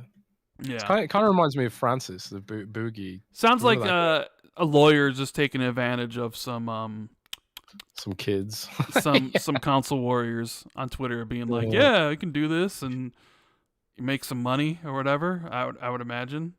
So, but Xbox, since we have this whole thing, might as well talk about Xbox's and Activision's response to the FTC, which came out yesterday. One of them played good cop and one of them played bad cop. Activision really went in, Jez. Did you see how hard they went in on the FTC? Yeah, like, bro, I'm going to read this stuff because they said antitrust law exists to protect consumers, not competitors. Ooh, already digging in. The FTC is doing the opposite with their baseless, ideological-driven suit to stop the Microsoft Activision Blizzard deal. The facts show. Kotick ain't happy about this because Kotick stands to lose a lot of money if it doesn't go through. That's the only bad thing about this. The only bad thing about this deal is that Kotick's going to get payday. A lot of Activision higher ups who've got a lot of stock, they desperately want this to go through because it's like millions of dollars, maybe even more, billions of dollars at stake for some of these individuals, and they'll probably go off and invest in crypto, NFT games and shit like that. I don't know, but it's just funny. But yeah, Rand, read it out. The facts show this deal benefits gamers, workers, and global competition. But the FTC is ignoring facts, along with precedent and business reality. Their case rests on the unfounded fear that Microsoft will make Call of Duty exclusive to Xbox. 3 reasons that make no sense. 1, Microsoft doesn't have the ability or incentive to withhold Call of Duty. 2, a single game doesn't stifle competition. And 3, the FTC has just made up nonsensical definitions of markets that it claims will be dominated by Xbox, which is currently in 3rd place. On all counts, the FTC ignores the facts. 1, taking Call of Duty exclusive would be a disaster for Xbox. By withholding Call of Duty from other platforms, Xbox would torch trust, alienate gamers, and erode much of the value of Call of Duty, and they lose billions of dollars. If that weren't enough, Xbox already made a 10-year commitment to bring Call of Duty to Nintendo and keep it on Steam. They made the same offer to Sony, and that offer continues to stand. These commitments totally undermine the FTC's supposed concerns about harm, but the FTC has refused to engage on them, other than to accuse Xbox of breaking past promises to the European Commission, an allegation the European Commission itself publicly refuted the next day. On top of it all, it's widely known in the industry that Activision is currently adverse to multi-game subs and cloud services. So the FTC's theory is that Xbox will withhold from competitors something they never had in the first place. That's desperate and destined for failure. 2, the FTC ignores that no game or franchise is enough to make or break a gaming platform. Call of Duty faces intense competition worldwide. That includes China-based companies' aggressive expansion in the US and Sony's war chest of IP across games, movies, TV, and music. 3, the FTC cites non-existent markets that they fabricated just for this case, as in literally made up. Like their concocted cloud gaming market and high-performance console market limited to Xbox and PlayStation, which, by the way, has over twice the market share. Too long didn't read? This deal benefits consumers and increased competition. The FTC ignores the facts. Instead, they're protecting the world's biggest gaming companies from more competition from Xbox. The FTC is blinded by ideology and has lost the plot. And protect competition, not competitors. It's it's just utterly beautiful. Oh yeah, it's beautiful. It's perfect. It summarizes the reality of all this stuff. Like the FTC, talking about like, oh, we need to protect the cloud gaming industry. There isn't one, and the only company that can really do this is Microsoft, Amazon, and Google. Or Google already bowed out. So like their implication is that Sony can someday compete in cloud. It can't. It can't invest that much money in cloud, and it's shown the lack of interest in doing so. So for them to cry about an industry which doesn't exist, which is basically what Activision is espousing to here, it's just beautiful, and it just sort of completely it just dismantles everything they've said. Like whoever wrote that is it's just perfect. It's beautiful. Yeah. But yeah, I mean, what else can you say about it, right? I mean, it's It almost makes me want to make a video about it just because of how spicy it was, you know? But even still, I might write an article about it because it's just super damn spicy. But you know, the Microsoft they did, like you say, they did a good cop bad cop thing, right? They did the opposite to Activision, where they were kind of like, yeah, Brad Smith put out a statement saying we're still willing to work with the FTC, but they also said they said the FTC violated the Fifth Amendment. I don't know if you saw this. They denied Microsoft the right to due process by opting against giving them a hearing, you know, because they ignored Microsoft's plea to be, you know, they ignored Microsoft's plea to be heard. They ignored the offer to find solutions, which, you know, Microsoft says that is a constitutional violation, which I think the implication there is Microsoft saying, like, we will literally take this all the way to the Supreme Court to make this happen. That's the kind of, like, that's the take that I'm getting from that. I don't know if you agree with me on that.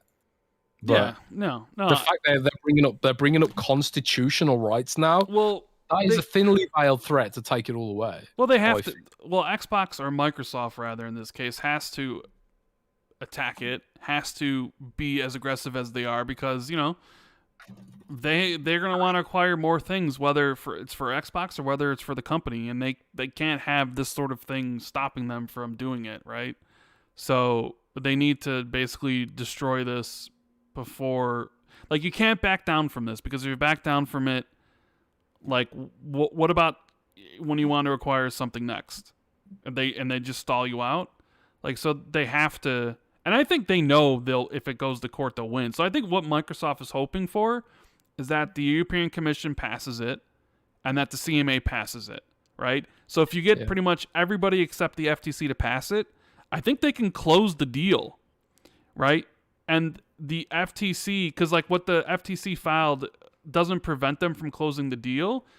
Then the FTC would have to file an injunction with the federal court to stop the deal from being closed, which then would take it to court right away, which I think is exactly what Microsoft wants. But I would imagine if the CMA and the European Commission both agree to let the deal close, or, you know, agree to being like, yeah, this is fine, I would imagine the FTC will come to the bargaining table, right? Because what they're trying to do, I think, is they're just stalling. They're just, like, hoping, their whole, like, thing is, like, they're basically trying to, like, stop people, and then, like, oh, well, you're supposed to be done by this time, and you'd have to pay this amount of money if it's not closed by then. We'll just wait you out, right? So I think it really comes down to EC and the CMA. I think if both of them block it, this deal's dead. Like, if it comes back, the European Commission and the CMA block the deal, I think Microsoft is going to have to walk away. I don't think they can fight all three. But if both of them pass it, I think they'll be like, we're good. We're going to close the deal. Do you want to come to some solution, FTC? No. Okay, well, then we'll see you in court. File an injunction with federal court, and then whatever. But I don't even know, like, I'm not a lawyer, so, like, maybe what I'm talking about is completely made up bullshit because I don't know anything. Maybe people should just listen to Hogue because whatever. But that was kind of my read on it. I could be wrong, but I just like the spiciness of it because Microsoft, especially Activision just, they had no chill on this whatsoever. Microsoft's like statements were more like, the acquisition of a single game by a third-place console manufacturer cannot upend a highly competitive industry. That is particularly so when the manufacturer made clear it will not withhold the game. The fact that Xbox's dominant competitor has thus far refused to accept Xbox's proposal does not justify blocking a transaction that will benefit consumers. Giving consumers high-quality content in more ways at a lower price is what the antitrust laws are supposed to promote, not prevent. Any suggestion that Microsoft's statement to the European Commission about ZeniMax were misleading is incorrect. Microsoft explicitly said it would honor Sony's existing exclusivity rights and approach exclusivity for future games on a case-by-case basis, which is exactly what it has done. The European Commission agrees it was not misled, stating publicly the day after the complaint that Microsoft did not make any commitments to the European Commission, nor did the European Commission's rely on any statements made by Microsoft about the future distribution strategy concerning ZeniMax games, because they also made mention that there's 3 future Bethesda games that are exclusive, and people are trying to figure out what those are.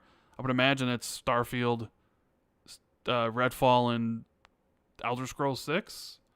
Yeah, I guess so. Yeah, but I don't know. It's going to be interesting to see how this plays out. I just need to get to the part where the CMA and the European Commission either say yes or no, and then we'll, see where it goes from there. But well, I've asked people at Xbox, like, what happens if this deal fails, and there is a plan B. So it's not like the whole platform is riding on this deal. They've got thoughts about what they would do if it did fail and stuff like that, but they all also tell me that they really don't think it will fail. I mean, there's a lot of confidence in general. We have a super chat here from Risk It for the Biscuit. Tim Tam's better. And then AJH says Penguins is greater than Tim Tams. And then Tom says Risk It is wrong. Penguin better. No idea what's going on. Risk It then says Penguins puking Tim Tams fist bump. I don't know. I don't know what any of this means. I'm confused. You don't know what it means? No, I don't know. No idea what's going on here. I did see Special Nick was in chat trying to say that he predicted stuff, but does he ever? Usually it's when he You mean to Nick again? Nick's always mean to me. Nick tried taking your place. He was like, "Hey, it sounds like Jez isn't a good co-host anymore. Do you have use for someone who could take his space, who's basically a really handsome person from Australia who leaks games?" And I replied to him like, "Do you know anybody by that description?" Because Nick thinks he's like, God's gift. He's just like, I'm just so handsome, right? It's like, I don't know. He's actually doing a podcast here in a minute, but maybe we should just keep on going so more people watch Xbox 2 than watch Xbox Era.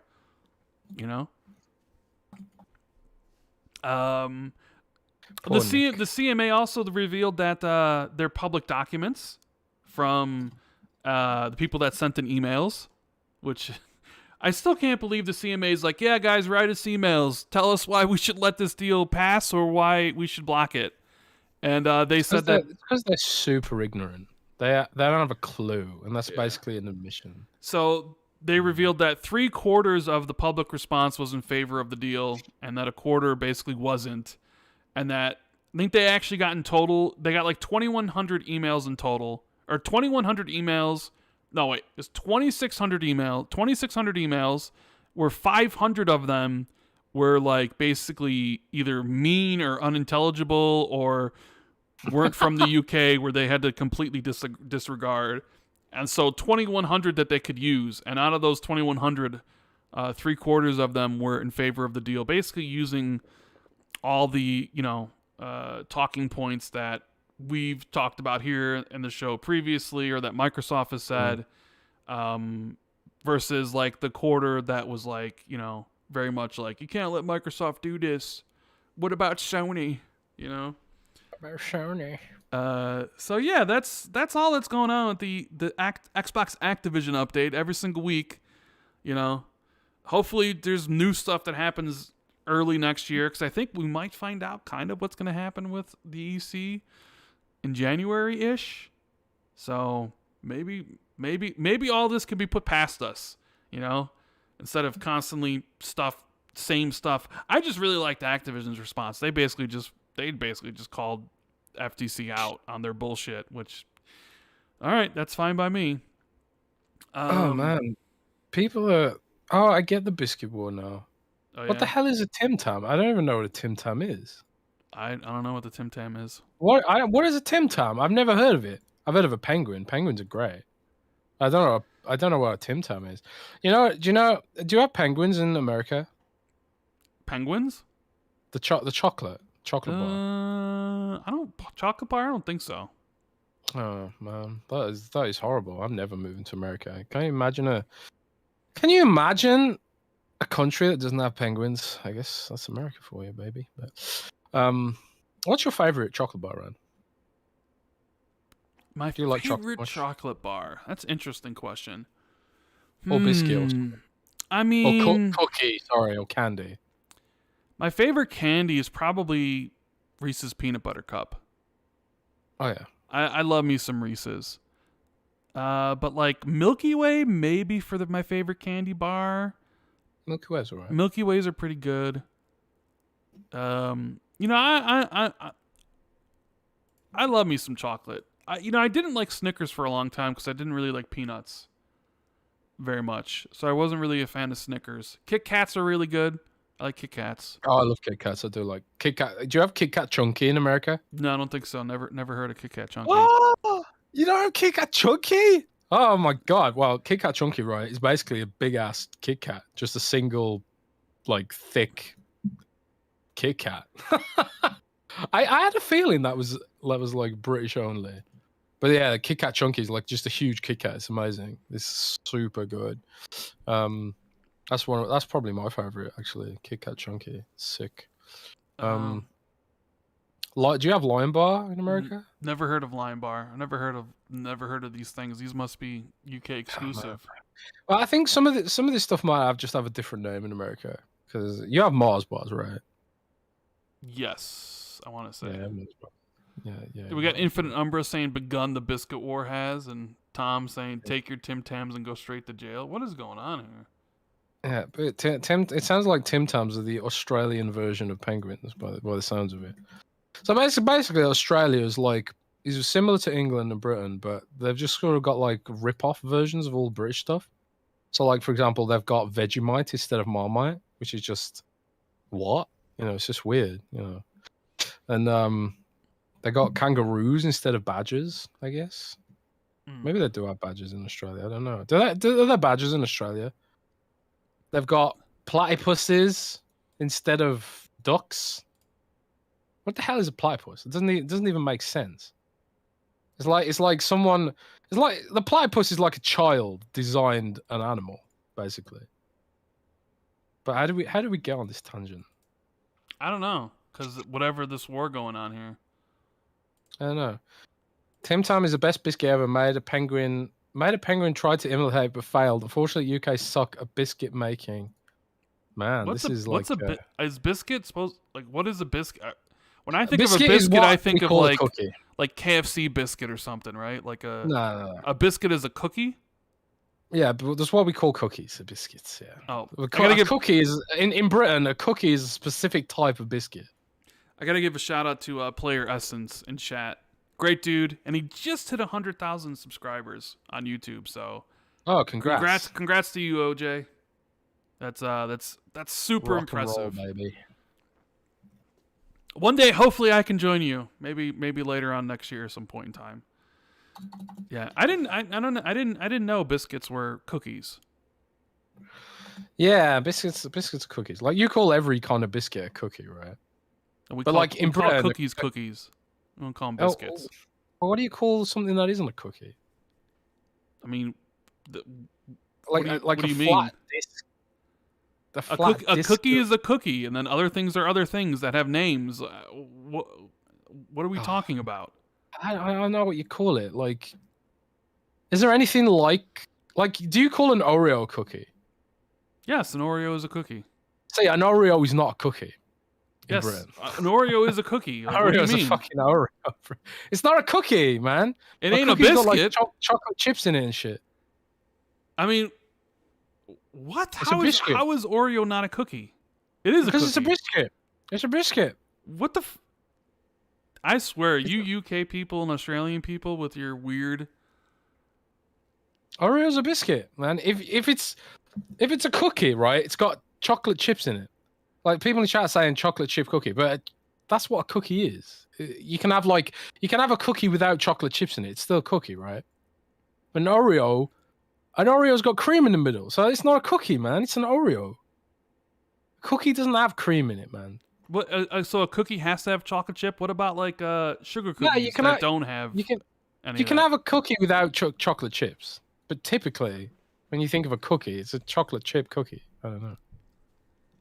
You guys are blowing my mind. Like, So Oreo's a biscuit. Oreo's a Chips biscuit, Ahoy is a cookie.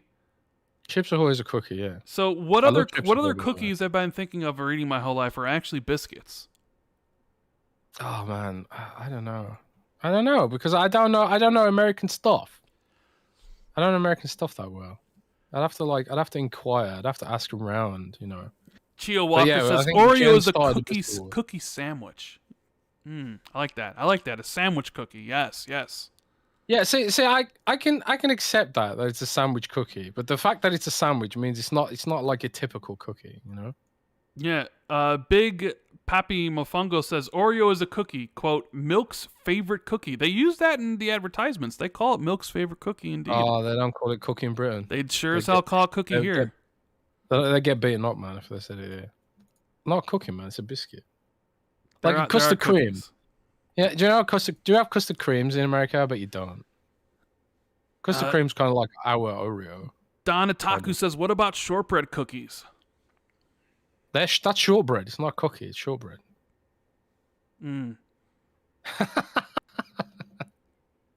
Oh man, you even said it yourself. It's shortbread. It's not a cookie, man. I mean, I just read the super chat. He said shortbread cookies. Well, what do you call a cookie then? When it's a cookie? What do you call it a cookie? What are you talking about? Yeah, but not everything's a cookie. Like nobody calls. Dude, I'm telling you, here in the shortbread, here in the cookie, states, man. here in the states, nobody calls these things biscuits. That's for you weird people that lost the war. Yeah, but it's shortbread. It's not a cookie if it's shortbread. It's shortbread, for God's sake. I mean, I don't think I've ever heard of anybody call short. I've never heard I've heard people say shortbread for something, but I've never heard in my life someone's call cookies biscuits. Yeah, but would you call shortbread a cookie? What the hell is shortbread?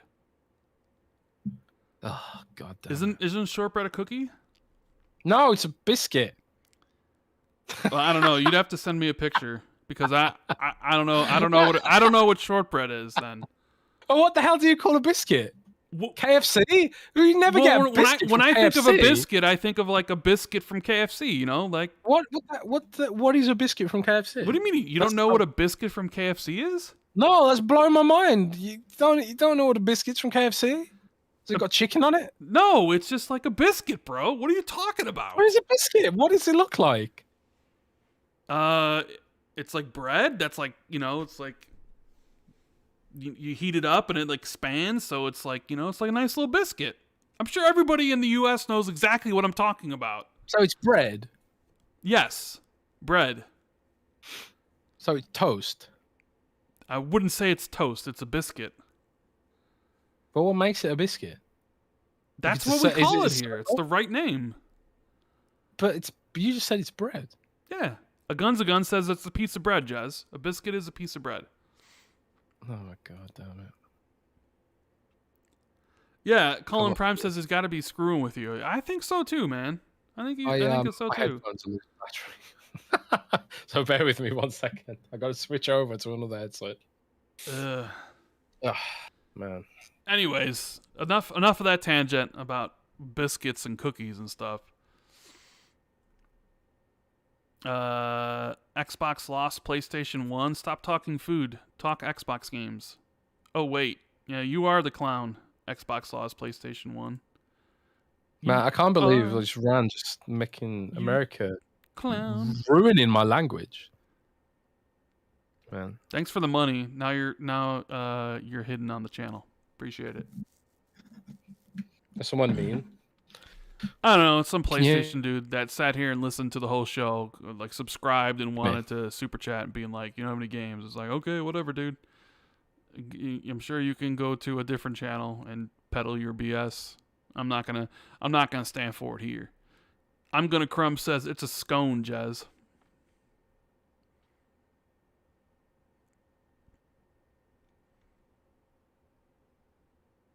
Anyways, I think we've come to the part of the Q&A. We got some wonderful questions here from the Patreons at patreon.com/XB2. We almost have like 200 Patreons, which is incredible. I never thought we'd reach that much. So I'm going to answer some of the questions here. Keep in mind that we also have Xbox 2 Plus 1 coming next week on Tuesday, December 27th.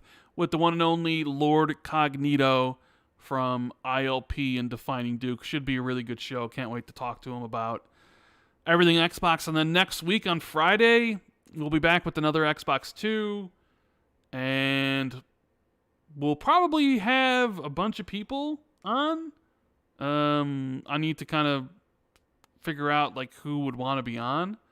So to talk about, whatever we want to talk about, because who knows what's going to happen this week. But that's probably what we're going to do is have a bunch of people on Friday to talk about gaming and Xbox and stuff.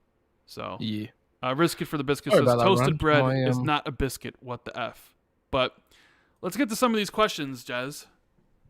Yes. But bro, the wind is crazy outside and it's cold.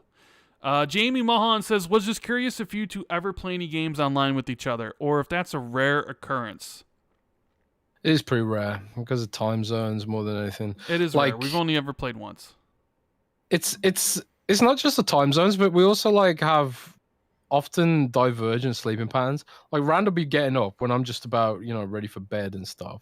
And also we oftentimes don't like the same kind of games. Like Rand really likes Battle Royale, but I hate Battle Royale. I absolutely hate it. The one time we did play a game was Battlefield 5, I think, or Battlefield 1. Yeah, we both like Battlefield, but Battlefield sucks right now. So, but we'll play the next Battlefield. Did you see, by the way, speaking of Battlefield, the one of the lead devs of Battlefield 1 returned to EA? No. Who came back? I can't remember his name off the top of my head, but yeah, one of the lead developers on Battlefields, some of the best Battlefields, has returned to EA. So there's a bit of hopium in the air, Okay. Especially from me. I got hopium. Tom says in Superchat, cookies come in bags and biscuits come in packets, whatever that means. Right. And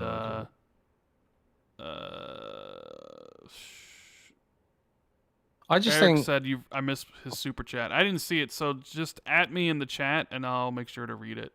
Ranting Geek Gamer says Rand always saying he doesn't care about PlayStation fanboys ruining his day, but at the end of the day, they kind of do that. Nah, they never ruin my day. Never. I'm having a great day. I always have a great day. And I like PlayStation fanboy says something, and I almost immediately forget it.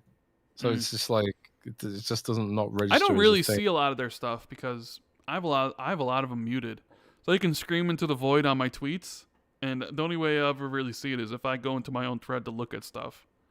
But I mean, hey, how could my day be ruined when he gave me $2 to, say, you have no games or whatever? Okay, I'm not the one hanging out on your podcast waiting to subscribe so I can give you money. Thank you. You know what I mean? Yeah. Let's see. So yeah, me and Jez, we've only ever played once. We're basically on at the opposite times of the day. But maybe we could make that more of a Patreon thing. Play with people. I don't know. Yeah. Eric says, Rand, why did Microsoft say they took away Bloodborne from Xbox? I think they were trying to say that these are just... a lot of people didn't read the full article. I wrote in the next paragraph, maybe I should put it in the same paragraph, but I wrote that the reason Microsoft put this out there was because Microsoft was basically saying exclusive games are normal. They were explaining to the dumbass regulators who were like, "Oh my god, exclusive's bad."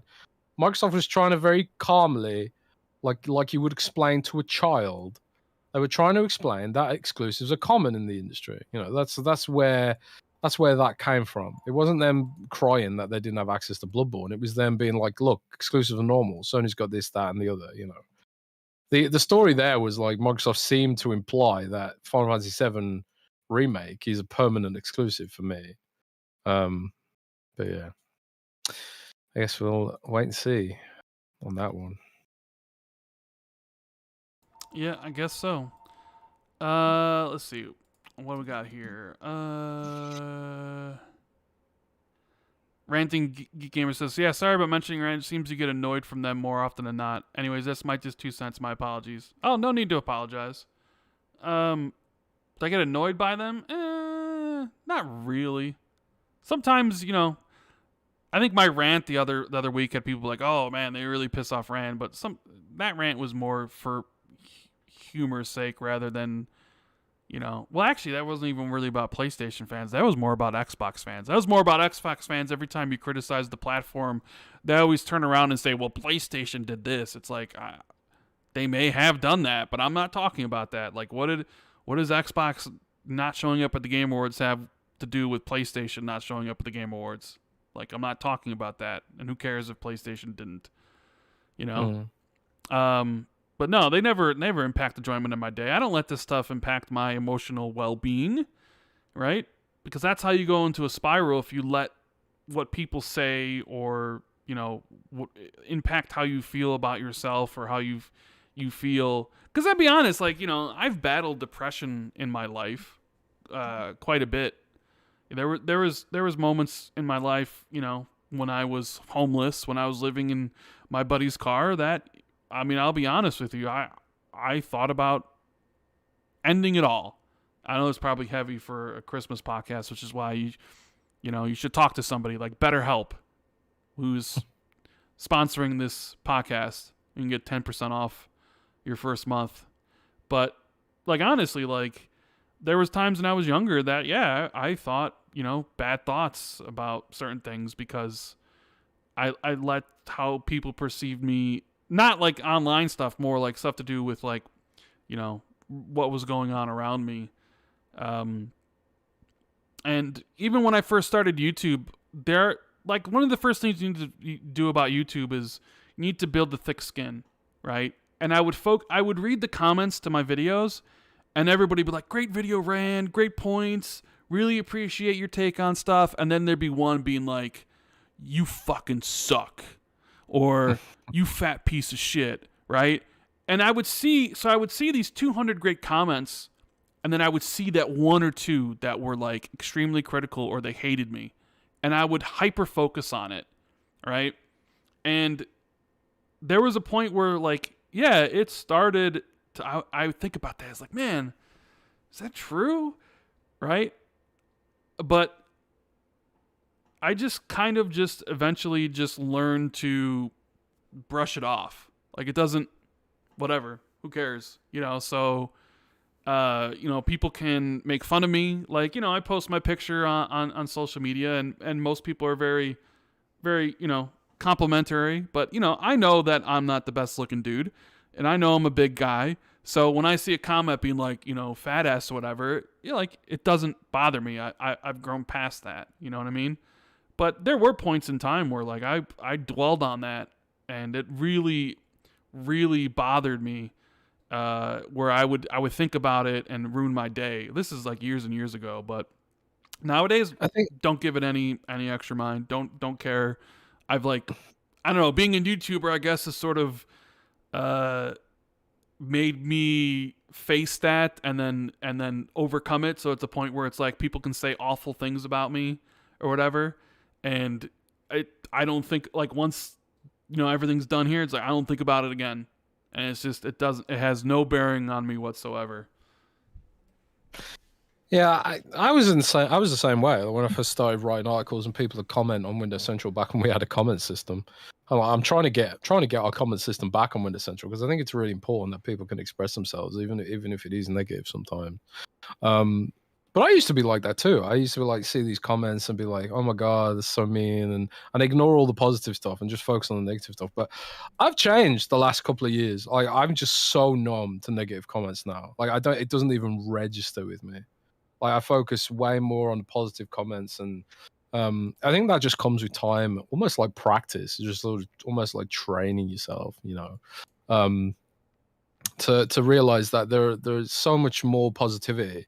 Like you see, like there's like 1,000 people watching. They're watching the 99.9% of people watching in a positive context. There's just that sort of weirdo 0.1% where it's like they hate watching, right? It's very strange kind of people who do that. But there are people out there who do it, but you just can't pay them any mind because it's not even the vast minority. It's like a shrinking, minuscule, completely unimportant aspect of the day-to-day life of a content creator at the end of the day. I just literally, it doesn't even register with me anymore. It used to, but it just doesn't now. And that's good because I think all on the end of the day it leads to a better product, right?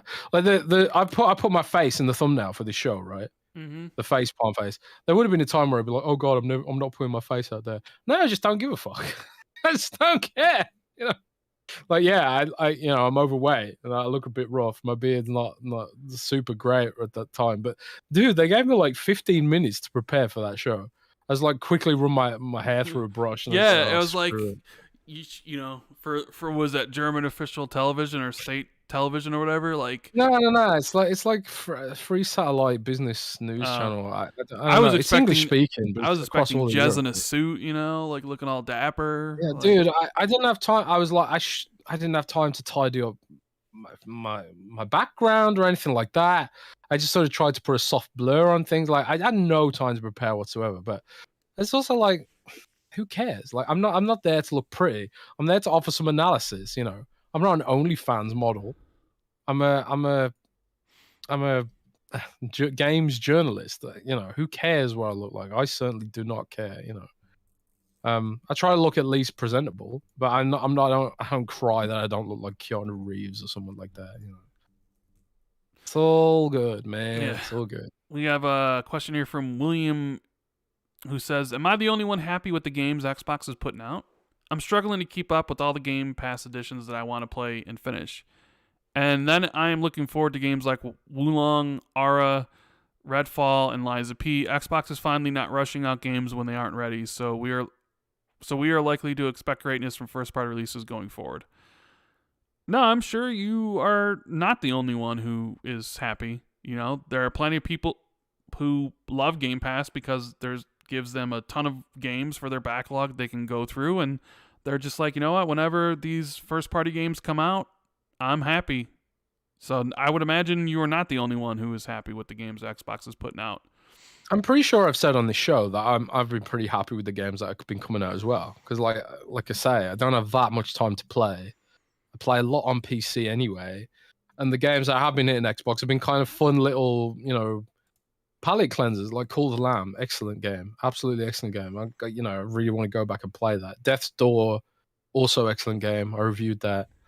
And a lot of these are smaller kind of games, but again, they're multi-platform games. But I don't really care about exclusives because I play exclusively on Xbox anyway. It might as well be exclusive to me.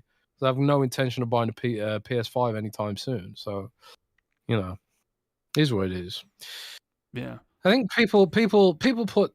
There's a lot of conversation and controversy revolves around exclusive content. Like Sony has this, why don't I have this? Why don't I have something comparable to compare that to? But I'm not someone who's like, I don't really care about, I don't really feel the FOMO in the same way. I'll get God of War Ragnarok when it comes to PC, maybe, eventually. Because I think a lot of these games are going to come to PC because that's the market now. So with that in mind, it's sort of like increasingly like, I can just wait because I've got enough to play. I've got enough to play and not enough hours to play it all. But if you're someone younger maybe and you do go through everything real quickly and you can focus on a single game, because that's another problem for me as well, is focus. I get bored easily, playing Elden Ring 150 hours across 3 different save files, do killing the same bosses over and over again. I did get a little bit burned out on it,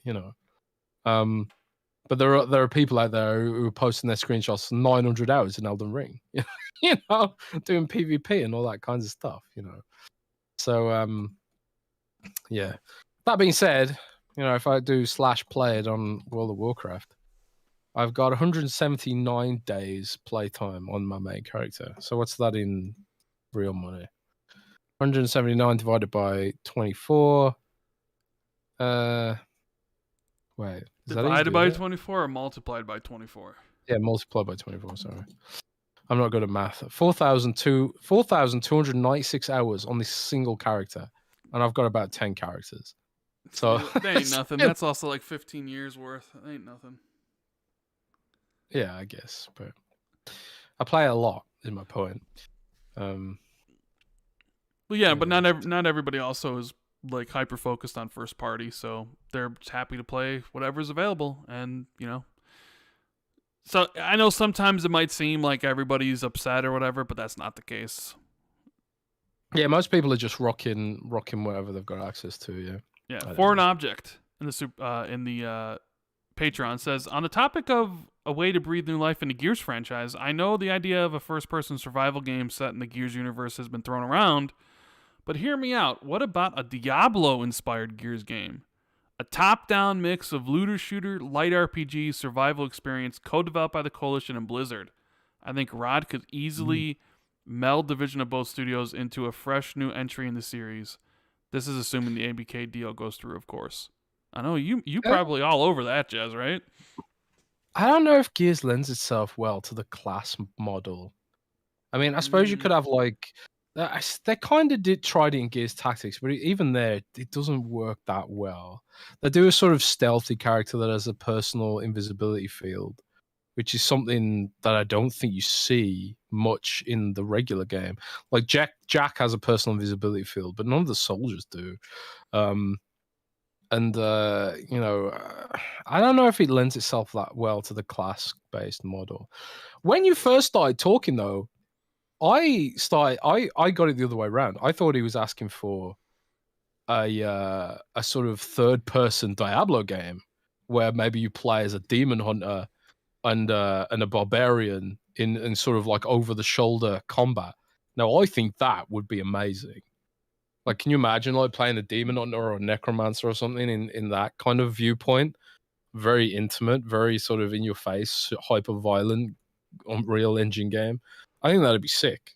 But I kind of want that for StarCraft as well. Like I've said that on the show. You know, they should bring back StarCraft Ghost, make it like a third-person action game, make it like Gears and all that kind of stuff.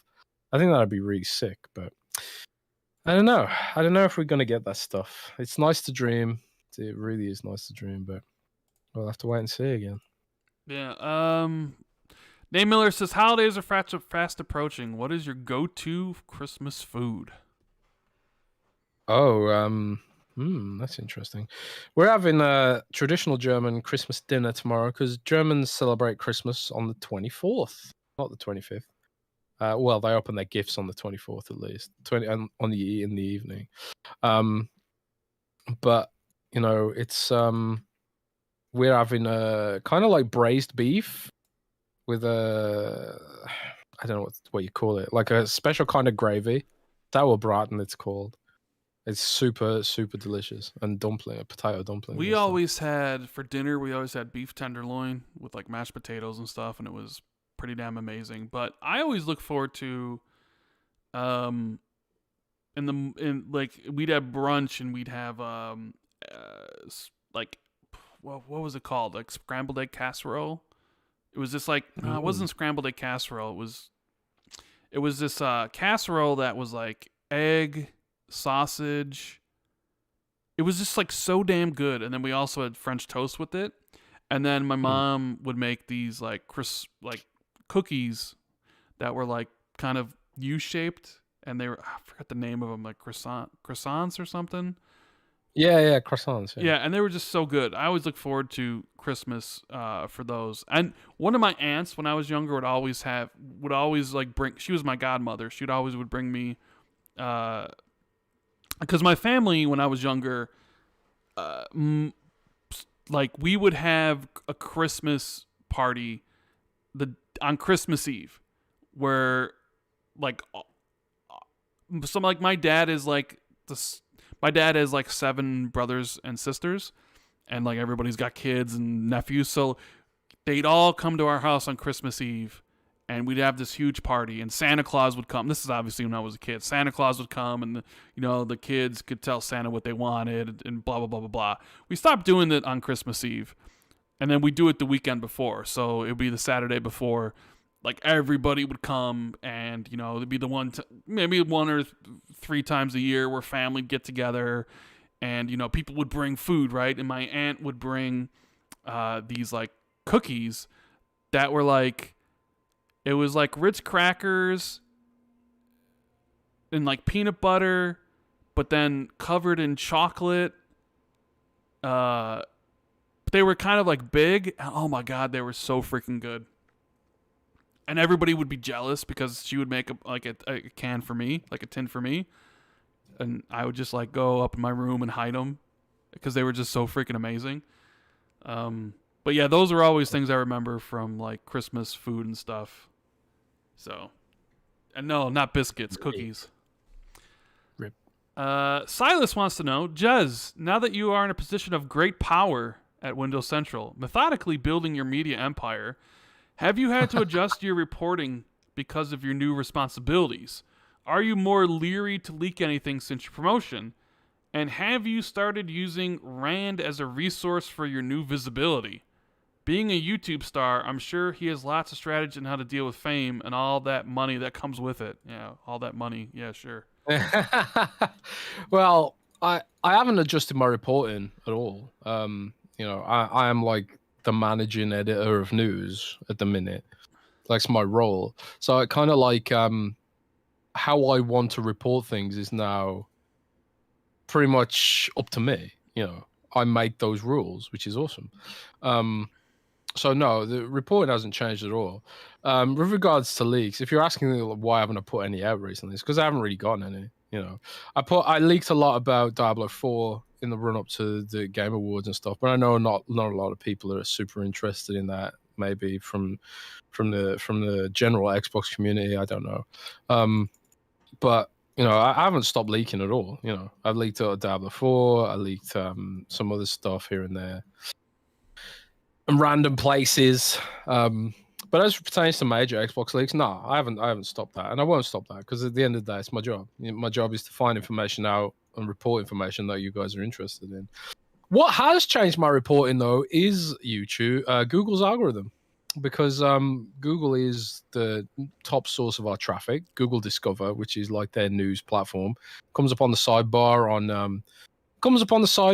on Android phones and stuff like that. So Google is like a hugely important resource for traffic. It's like the most important resource for traffic. The whole internet is controlled by Google. I don't know if people know this or realize this, but you live and die by the algorithm. Whether you're a website, whether you're a YouTuber, you live and die by the algorithm. And Google changed their algorithms a lot this year. So like some of our reporting and some of our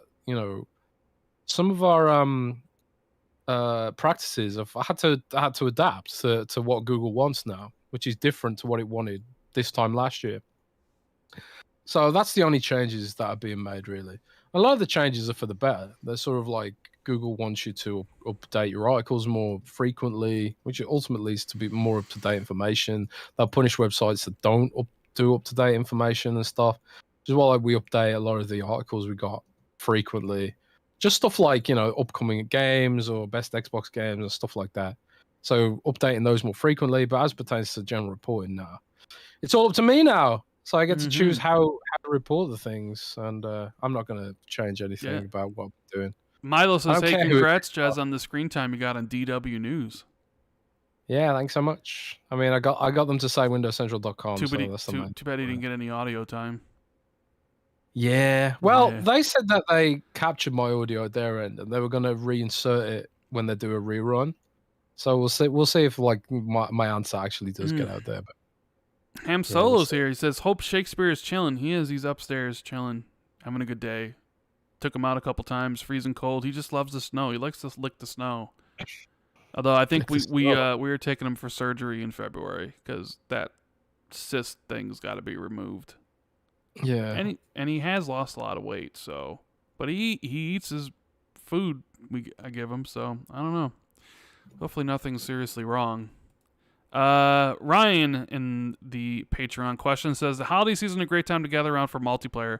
What are some of your favorite multiplayer games or gaming memories during the holidays? For me, Towerfall has become a bit of a Christmas tradition with the fam. I mean, I think I talked a little bit about it last time, or maybe it was on Fonz's show and I talked about Christmas. Christmas for me was when I got Nintendo games and Sega Genesis games. So my gaming memories of the holidays are basically like playing all the new games I would get. And maybe I should explain this. So like, our family opened up presents on Christmas Day. I know there are some families that open up on Christmas Eve. You guys are heathens. I don't know why you'd open up presents on Christmas Eve, but we opened up stuff on Christmas Day. And then about afternoon, like 2 o'clock or whatever, my grandparents would come over And we always would look forward to that because our grandparents would get us actually more things than our parents did, and usually more expensive stuff. So we'd wake up and see the presents on their tree, wake our parents up, open up the presents, but we were really waiting for our grandparents to come over. And then they would come over in their big Cadillac, and the Cadillac was just full of presents, and they'd bring them inside, and then you could pick them out. And my grandma was always the one who bought the games for me, and back then it was easy to tell what was like a game case, like the Nintendo game case or the Genesis one. And I remember one year going, like, they'd bring in all the presents from outside, and it just like filled the whole room. And I'm not kidding when I say it, like, filled the whole room. And I was looking through the presents, and I was like, I don't see any game cases. Did I not get any games this year? I saw a bunch of, like, clothes boxes. And everyone's like, open up the presents. Clothes. So I was just like, I opened up everything, and I didn't see any games, and I had like 4 clothes boxes to open. I'm like, clothes, like, I don't want to open up clothes, right? So I start to open up the clothes boxes, and inside, wouldn't you know it, were video games. Oh, brilliant. They tricked me into thinking I was getting clothes, but instead they put the video games inside the clothes boxes. Oh, man. So my gaming memories are like, I think I got Genesis for Christmas, so hooking that up, Sega CD or 32X, all the different games. So it would always be like me and my brother going downstairs after Christmas and just playing video games. But I don't really have any multiplayer memories. Just more like playing with my brother and just trying out all the games we'd get from our grandparents. I remember one year, I think it was like the 32X she got me, and I remember just like this look my mom gave my grandma, like, I can't, like, how I said no and you got it for him or whatever, like, one of those like things. But yeah, some good memories of that. Some really good memories. My best Christmas memory, or at least the one that stands out for me the most, I had what I believe was COVID-19. Okay. When I was very, very young. Well, not very young, about 13, 14, something like that. 12 maybe even. I had really bad flu, like crazy flu, and it's because I drank out. I had some serious illness, probably. I drank out of a fountain in my local town, which was full of pigeons. I did it on a dare, or something like that, and it was a mistake. I got really, really ill. I was really ill for like 2 or 3 weeks. All my glands were swollen. I was constantly like, my mouth was like exploding with saliva constantly. It was salivated. It was so weird. I had like crazy temperatures and hallucinating, and this went on for like 3 weeks. And just as I was starting to get better, Christmas had rolled around. So I had like 3 weeks off school, and then like that sort of getting better, sort of connected up to having the 2 weeks off for Christmas as well. So I had like basically 5 weeks off school, just basically doing nothing but playing video games. And then on Christmas, I got Silent Hill 2 for Christmas. And it was sort of like the moment that I knew I was better, because I was like, oh man, I feel up to playing this. So it was kind of like I've survived this strange disease, which the doctors didn't know what it was. The doctors had no idea what I had. So I think it was COVID-19.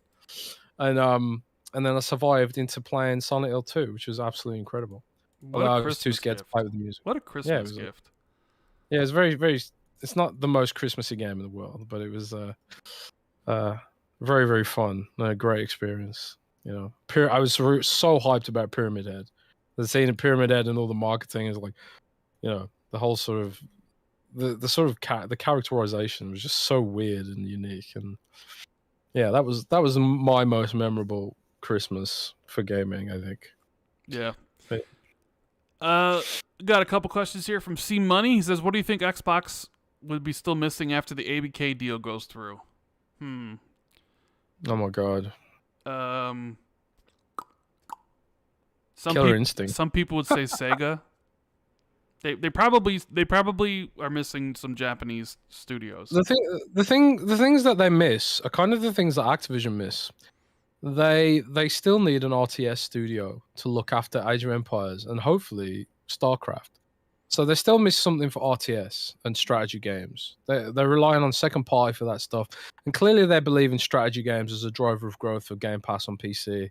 I've heard Age of Empires 4 has done very well, and it is a driver of Game Pass subscriptions on PC. So strategy studio is what they're lacking. They've got World's Edge, but World's Edge is like, I don't think they're big enough right now. So maybe they need to grow World's Edge, buy a studio, and merge it in there or something. I don't know. They also need a fighting game. I think, like, even though fighting games are niche, the community around them is so passionate, and the esports and the streaming potential and stuff like that. I kind of feel like they need an answer to, Smash Bros and stuff like that. I don't know. And Killer Instinct is just right there, waiting. It's just waiting for someone to do something with it. So there's that. But I think for me, the RTS thing is probably the bigger fish to fry right now. But we'll see what happens with that. It's hard to say. Yeah, some people would say Sega, some would say Capcom.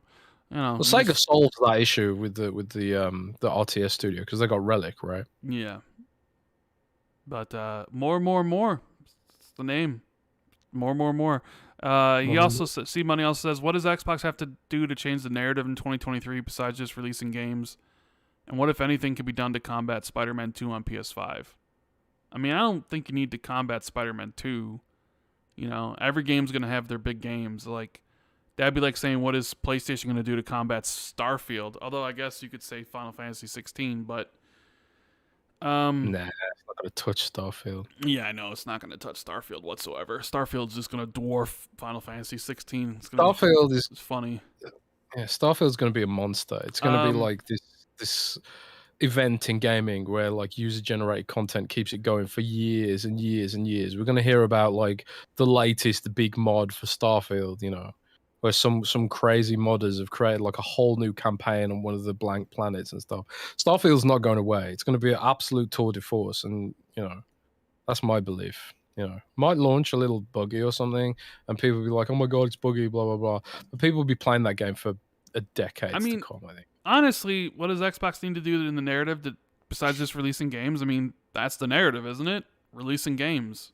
And showing people what you have and not being so secretive about stuff. So the way you change the narrative is just you release high quality games and you release them on a regular, consistent basis, and then all that stuff goes by the wayside. I think one thing that could do to change the narrative is they could, and this is something that I know won't happen, but if they got rid of Xbox Live Gold, that would have a strong message of differentiation against Sony. Because I don't think Sony would be in a position to ever get rid of that. But maybe Microsoft isn't either, and it's completely a moot point. But I think that is something that would really move the needle. If they got rid of Xbox Live Gold and they were like, we are the platform that online multiplayer is completely free, that would be the strong sense of differentiation that Xbox would have over other platforms. So like Sony has its bangers, whatever. Nintendo has its portability and its IP. Microsoft could be the platform where Microsoft's the platform of value right now. It has the cheapest console, the cheapest next gen console, new gen, whatever you want to call it, and they also have Xbox Game Pass. That's the differentiation right now. So if you want to double down on that differentiation when it comes to value and saving money, how do you do that? You get rid of Xbox Live Gold. So, but I think they'll change the narrative by releasing games, like Rand says, and you guys say. Yeah. Let's see. Infinite Umbra in the Superchat says, great talk, fellas. Merry Christmas. Happy holidays to you two and the chat. Gotta get going for Xbox Infinite with guest Gaz tonight. Shameless plug. You guys make sure you tune into Xbox Infinite with Riskit and the crew, and apparently Gaz as well. Xbox Trader Gaz, who's on Xbox Exile. Zatanna says Paradox Interactive and NetherRealm. Oh, interesting additions. So, Ranting Geek Gamer says, you talk about the Redfall delay, the rumor. We did talk. I actually talked about that twice now. Yes, so we have We have talked about that. The long and short of that is we don't know if it's true or not. Yeah. Can't really delay someone. It doesn't have a date. I mean, I guess you could say it's been delayed if it releases after June. But other than that, it's just kind of like they said it was coming before June. So if it's March or May, I mean, they're not wrong, right? Yeah. C-Money says, you have the ability to have one thing come true gaming related in 2023. What would it be and why? Well, we know Jez's. ABK finished. Blizzard with the Xbox, Kotick gone, right? Is that your wish? Your one thing come true? I don't even care about Activision. Just say Blizzard, man. If the concession is Call of Duty has to stay independent, great. Just give me Blizzard. I don't care about Call of Duty. I don't care about Candy Crush. I just want Blizzard. Blizzard under Xbox is my absolute #1 gaming dream above absolutely everything else. I would trade every deal, every acquisition for Blizzard at Xbox. Because I know it'll be better. I know it'll be better in every sense than it was under Kotick. Although, things are changing right now, but I think that's largely in part to the fact that things got so bad in the first place that they had to really re-examine things. But I think things wouldn't have got that bad in the first place if they were under Xbox. But I don't know. What else? What else? Do you have one? Here? #1 gaming dream for 2023. #1 Hellblade 2 releasing. There you go. Nice. Hellblade 2 releasing, and it's everything I want it to be. And I can just troll Jez because it's amazing because he doesn't. Because he's complains about Hellblade 2. We got a question here from Eddie27. Blizzard have put up pre-orders for World of Warcraft Alexstrasza statues for £1,100. Will you be buying one next to Jez to go with your Diablo one? No. I actually saw the Alexstrasza and I was like, man, should I? No. No. I don't like Alexstrasza enough as a character. I quite like Lilith. Lilith's badass, but Alexstrasza, nah. If there was like another character that I really liked, maybe. But man, I don't know where to put it. Like my app, I had to sacrifice my Amazon Echo to get that that statue in my room. I had to sacrifice my Amazon Echo. I don't know where I'm going to put that now, or if I'm even going to have a speaker at all. I don't know. First world problems, eh? I guess so. I got a super chat from Chinook Guy. Avalanche says that Contraband is their most ambitious game yet. What would that entail? I don't know. I always think those are PR buzzwords. Like, everybody's next game is their most ambitious game ever, isn't it? At least it always seems like, like Coalition's next game is the most ambitious, or 343. It just seems like this par for the course. I don't know. I'll tell you what makes it ambitious. It's the first game they've developed that's going to have dedicated servers and there's a live service game. So it's kind of like it's Destiny-esque in that context. There's going to be social hubs. There's going to be, where you can meet people and stuff like that. And they've never, to my knowledge, I don't think they've developed a game like that before that has that kind of dedicated server infrastructure and all that stuff. So with that context, it is their most ambitious game. Yeah. But, we'll see if they can pull it off. Basically, they're trying to make, like, from what I understand, is the sort of, like GTA was going to have those heists and stuff. And they did eventually add them. But it kind of felt like they're sort of riffing on that whole thing a little bit. But I don't know, to be honest. We'll have to wait and see. Yeah, we got a big super chat here from One Bad Mother. The year started with acquisition season, ended with the facepalm, and had a lot of mayo filler in between. But no matter the news, you guys consistently entertain. Thanks for the year, friends.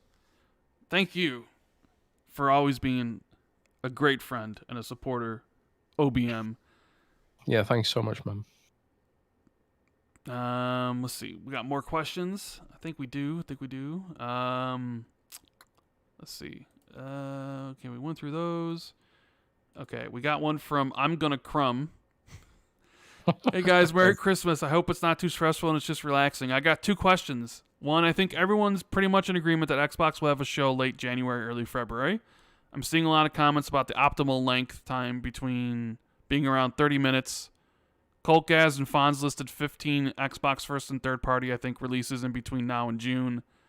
Is 30 minutes realistically long enough? 2-minute trailers for each game seems a bit low to me. What do you guys think? For me, it has to be 90 minutes. And 2, if you guys could take any IP past or present and have any developer make a spin-off, what would you guys pick?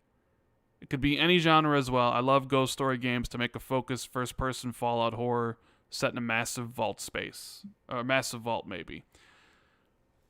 See, this is where you kind of set yourself up for disappointment about thinking about the length of things. And, right? One, assuming that there is a show, which, okay, let's go hypothetically. Let's assume there is one. But you're speculating on length. And like how it has to be 90 minutes because they have 15 Xbox games coming, which, you know, whether or not some of those are the Game Pass games or whatever, I'm not sure it would be 90 minutes because you look at even the Nintendo Direct. How long are the Nintendo Directs usually, Jez? 30 to 40 minutes? I mean, yeah, 30 to 40 And like minutes. the state of plays are 20 to 30 minutes. This isn't like E3. This is going to be like, if it actually even happens, it could. That's the thing. I could see it going many different ways. I could see it just being like, here's a showcase of our first party games coming between now and June, and here's Redfall, Starfield, Minecraft Legends, and Forza Motorsport, and Ara, and that's it. Right? I could see it being, here's our first party games, and then some select third party games. But I think expecting something to be the length of an E3 showcase, I think is setting yourself up for disappointment because I don't really think that's going to be the case. Yeah. If there is a show, I'm expecting something smaller, more Nintendo Direct-like, and maybe even experimental. Well, I expect it more to focus on first-party stuff. Yeah. Rather than, like, third-party. So the problem is it's all just speculation. You don't even know if it's actually happening. So now getting into the nitty-gritty details of what should be there and how long should things be shown and time lengths and stuff. Like, what if they wanted to just be like, we're going to show 5 things, and each of the things they show are 10 minutes long or something. Like, well, here's 10 minutes of gameplay of Redfall, and here's 10 minutes of gameplay of Starfield. Or would people be happy with that? I don't know. So we just, number one, we gotta wait until Xbox officially announces it, which who knows when that will be, and then we gotta wait and see what they actually want to talk about. So don't put, I guess what I'm saying is don't put the cart before the horse. As for, is that the saying? I believe that's the saying, isn't it? Don't put the cart before the horse. I think you just made that up. I don't think I made that up. I think that's a saying. I think you made that up. Don't put the cart before the horse. I think that's true. It doesn't even make sense. Like, you don't put the cart before the horse. Is that like saying don't run before you walk? Maybe. I don't know. It's just a saying, bro. Like, maybe I should look up Google. Let's see. Let's go to Google. I know I'm right because that is a saying. Don't put the cart. Yeah, right here. Don't put the cart before the horse. Reverse the proper order or procedure of something. To do things in the wrong order. People are putting the cart before the horse by making plans on how to spend the money before we're even certain that the money will be available. So now people are like, do we even know the show's happening? Now we're talking about the length of shows and what should be at the show when we know when the show's happening. Yeah. Anyways, he also says, if you guys could take any IP past or present and have any developer make a spinoff, what would you guys pick? Coalition, StarCraft. Yeah, there you go. Yeah, I don't know. I'd have to think about this. Maybe I'll come back to it. Achievement. If Xbox had a theme park, what kind of attractions would we see? Forza roller coaster, Halo laser tag, Ori bouncy house. What kind of food would they serve, and what franchise would make a good roller coaster? That's interesting. I think you could do like a Halo roller coaster, actually. You could do like flying a pelican or something. I thought you were gonna say you could have like a Halo, like Lego set or something. Well, you could do that too. You could do like warthog go karts. Yeah. What about like a Hellblade like mysteries, or where you go into like the fun house? There's like all different mirrors. Oh yeah, horror. Oh my god, you could do an Evil Within escape room. Ooh, there you go. That'd be messed up, man. What about what about one of those State of Decay ones where you go through and like people try to jump at you, like try to scare you, like a haunted house or something? Haunted house, yeah. What else could you do? I don't know. I haven't been to many. Well, can't sleep now. I haven't been to many theme parks in my life, so I'm probably some not. Good ones. What food though? Food. Oh, you could have. Well, if they land the ABK deal, like World of Warcraft has a whole cookbook of food you could do. Pizza. Just have pizza there. That's all you need is pizza. Halo pizza. Pizza. Is there any iconic food from Xbox? I can't even think. But yeah, a Forza roller coaster, Halo laser tag. Interesting. You could just have Sea of Thieves bananas everywhere, I guess. You could. Well, those are all the Patreon questions. Thank you, guys. You too can become a patron at patreon.com/XB2. We got the Lord Cognito Xbox 2+1 coming on Tuesday, so that should be interesting. We'll take a couple more questions from chat, and then we'll get out of here because it's getting late, and it's also getting cold, and I'm getting hungry, and Jez is getting tired. So make sure you add me in the chat so I can see your question, and then just for the end of the show, I'm going to throw up Jez's image here again. Watch this, Lisa. You can actually pinpoint the second when his heart rips in half. Oh, look at that. You know, Nick made this. Nick made your facepalm emoji. An emoji in his Discord. I was gonna add that emoji to the YouTube channel. You should. You should add it to the Discord as well as an emoji. Oh, I've already added it to the Discord. Oh, okay. BFG says, if in the future Playground's Fable releases finally and is successful, do you think it's possible Fable Fortune, the computer card game canceled in 2017, can come back somehow? I mean, I wouldn't be surprised if there's a card game within Fable that's maybe based around Fable Fortune, you know? Like kind of like Gwent was in Witcher. I wouldn't be surprised if that's like a side thing you could do, because like even like games like Valhalla had those things, right? So yeah, I imagine if Fable's going to be like a full-blown open world RPG, they probably need some kind of in-game activities like that. Yeah. Ethan says snickerdoodles or gingerbread cookies. What the hell is a snickerdoodle? I was about to say is like a snickerdoodle. I mean, I know what a gingerbread cookie is, but it depends on who makes it. What's a snickerdoodle? I don't know. Snickerdoodle. I guess I'll go with gingerbread cookies. John says, if you could pitch a game to Phil Spencer, what would it be about and what would you name it? Ooh. You know, I remember talking to Phil in 2015 and being like, he asked me in 2015 if there was a game that if I could pitch a game and get it made, what would be my game that I would want? And I told him I wanted Alan Wake 2. Well, you getting it? I mean, I'm getting it, so I got the game I wanted. I guess now if I would be like, Phil, I want Quantum Break 2. I don't know. Yeah. I know some people would be like Killer Instinct or Banjo or whatever. I just want StarCraft. Yeah. I know StarCraft something. I love StarCraft universe so much. Ulfric. Just meh. Ulfric says, do you expect Indiana Jones to be exclusive or multi-platform? I've said on the show that I expect it to be multi-platform, but who knows? I actually heard that it was multi-platform. My expectation is that it's multi-platform. So yeah, if it's exclusive, that's a big surprise. But oh, look at this! We got a huge super chat here from Hargeet Chani. He says, "Happy holidays, Happy New Year," and he's giving away Modern Warfare 2 Vault Edition, as well as Prime Evil with some and Diablo 2. Oh, Diablo 2 Resurrected Prime Evil Edition.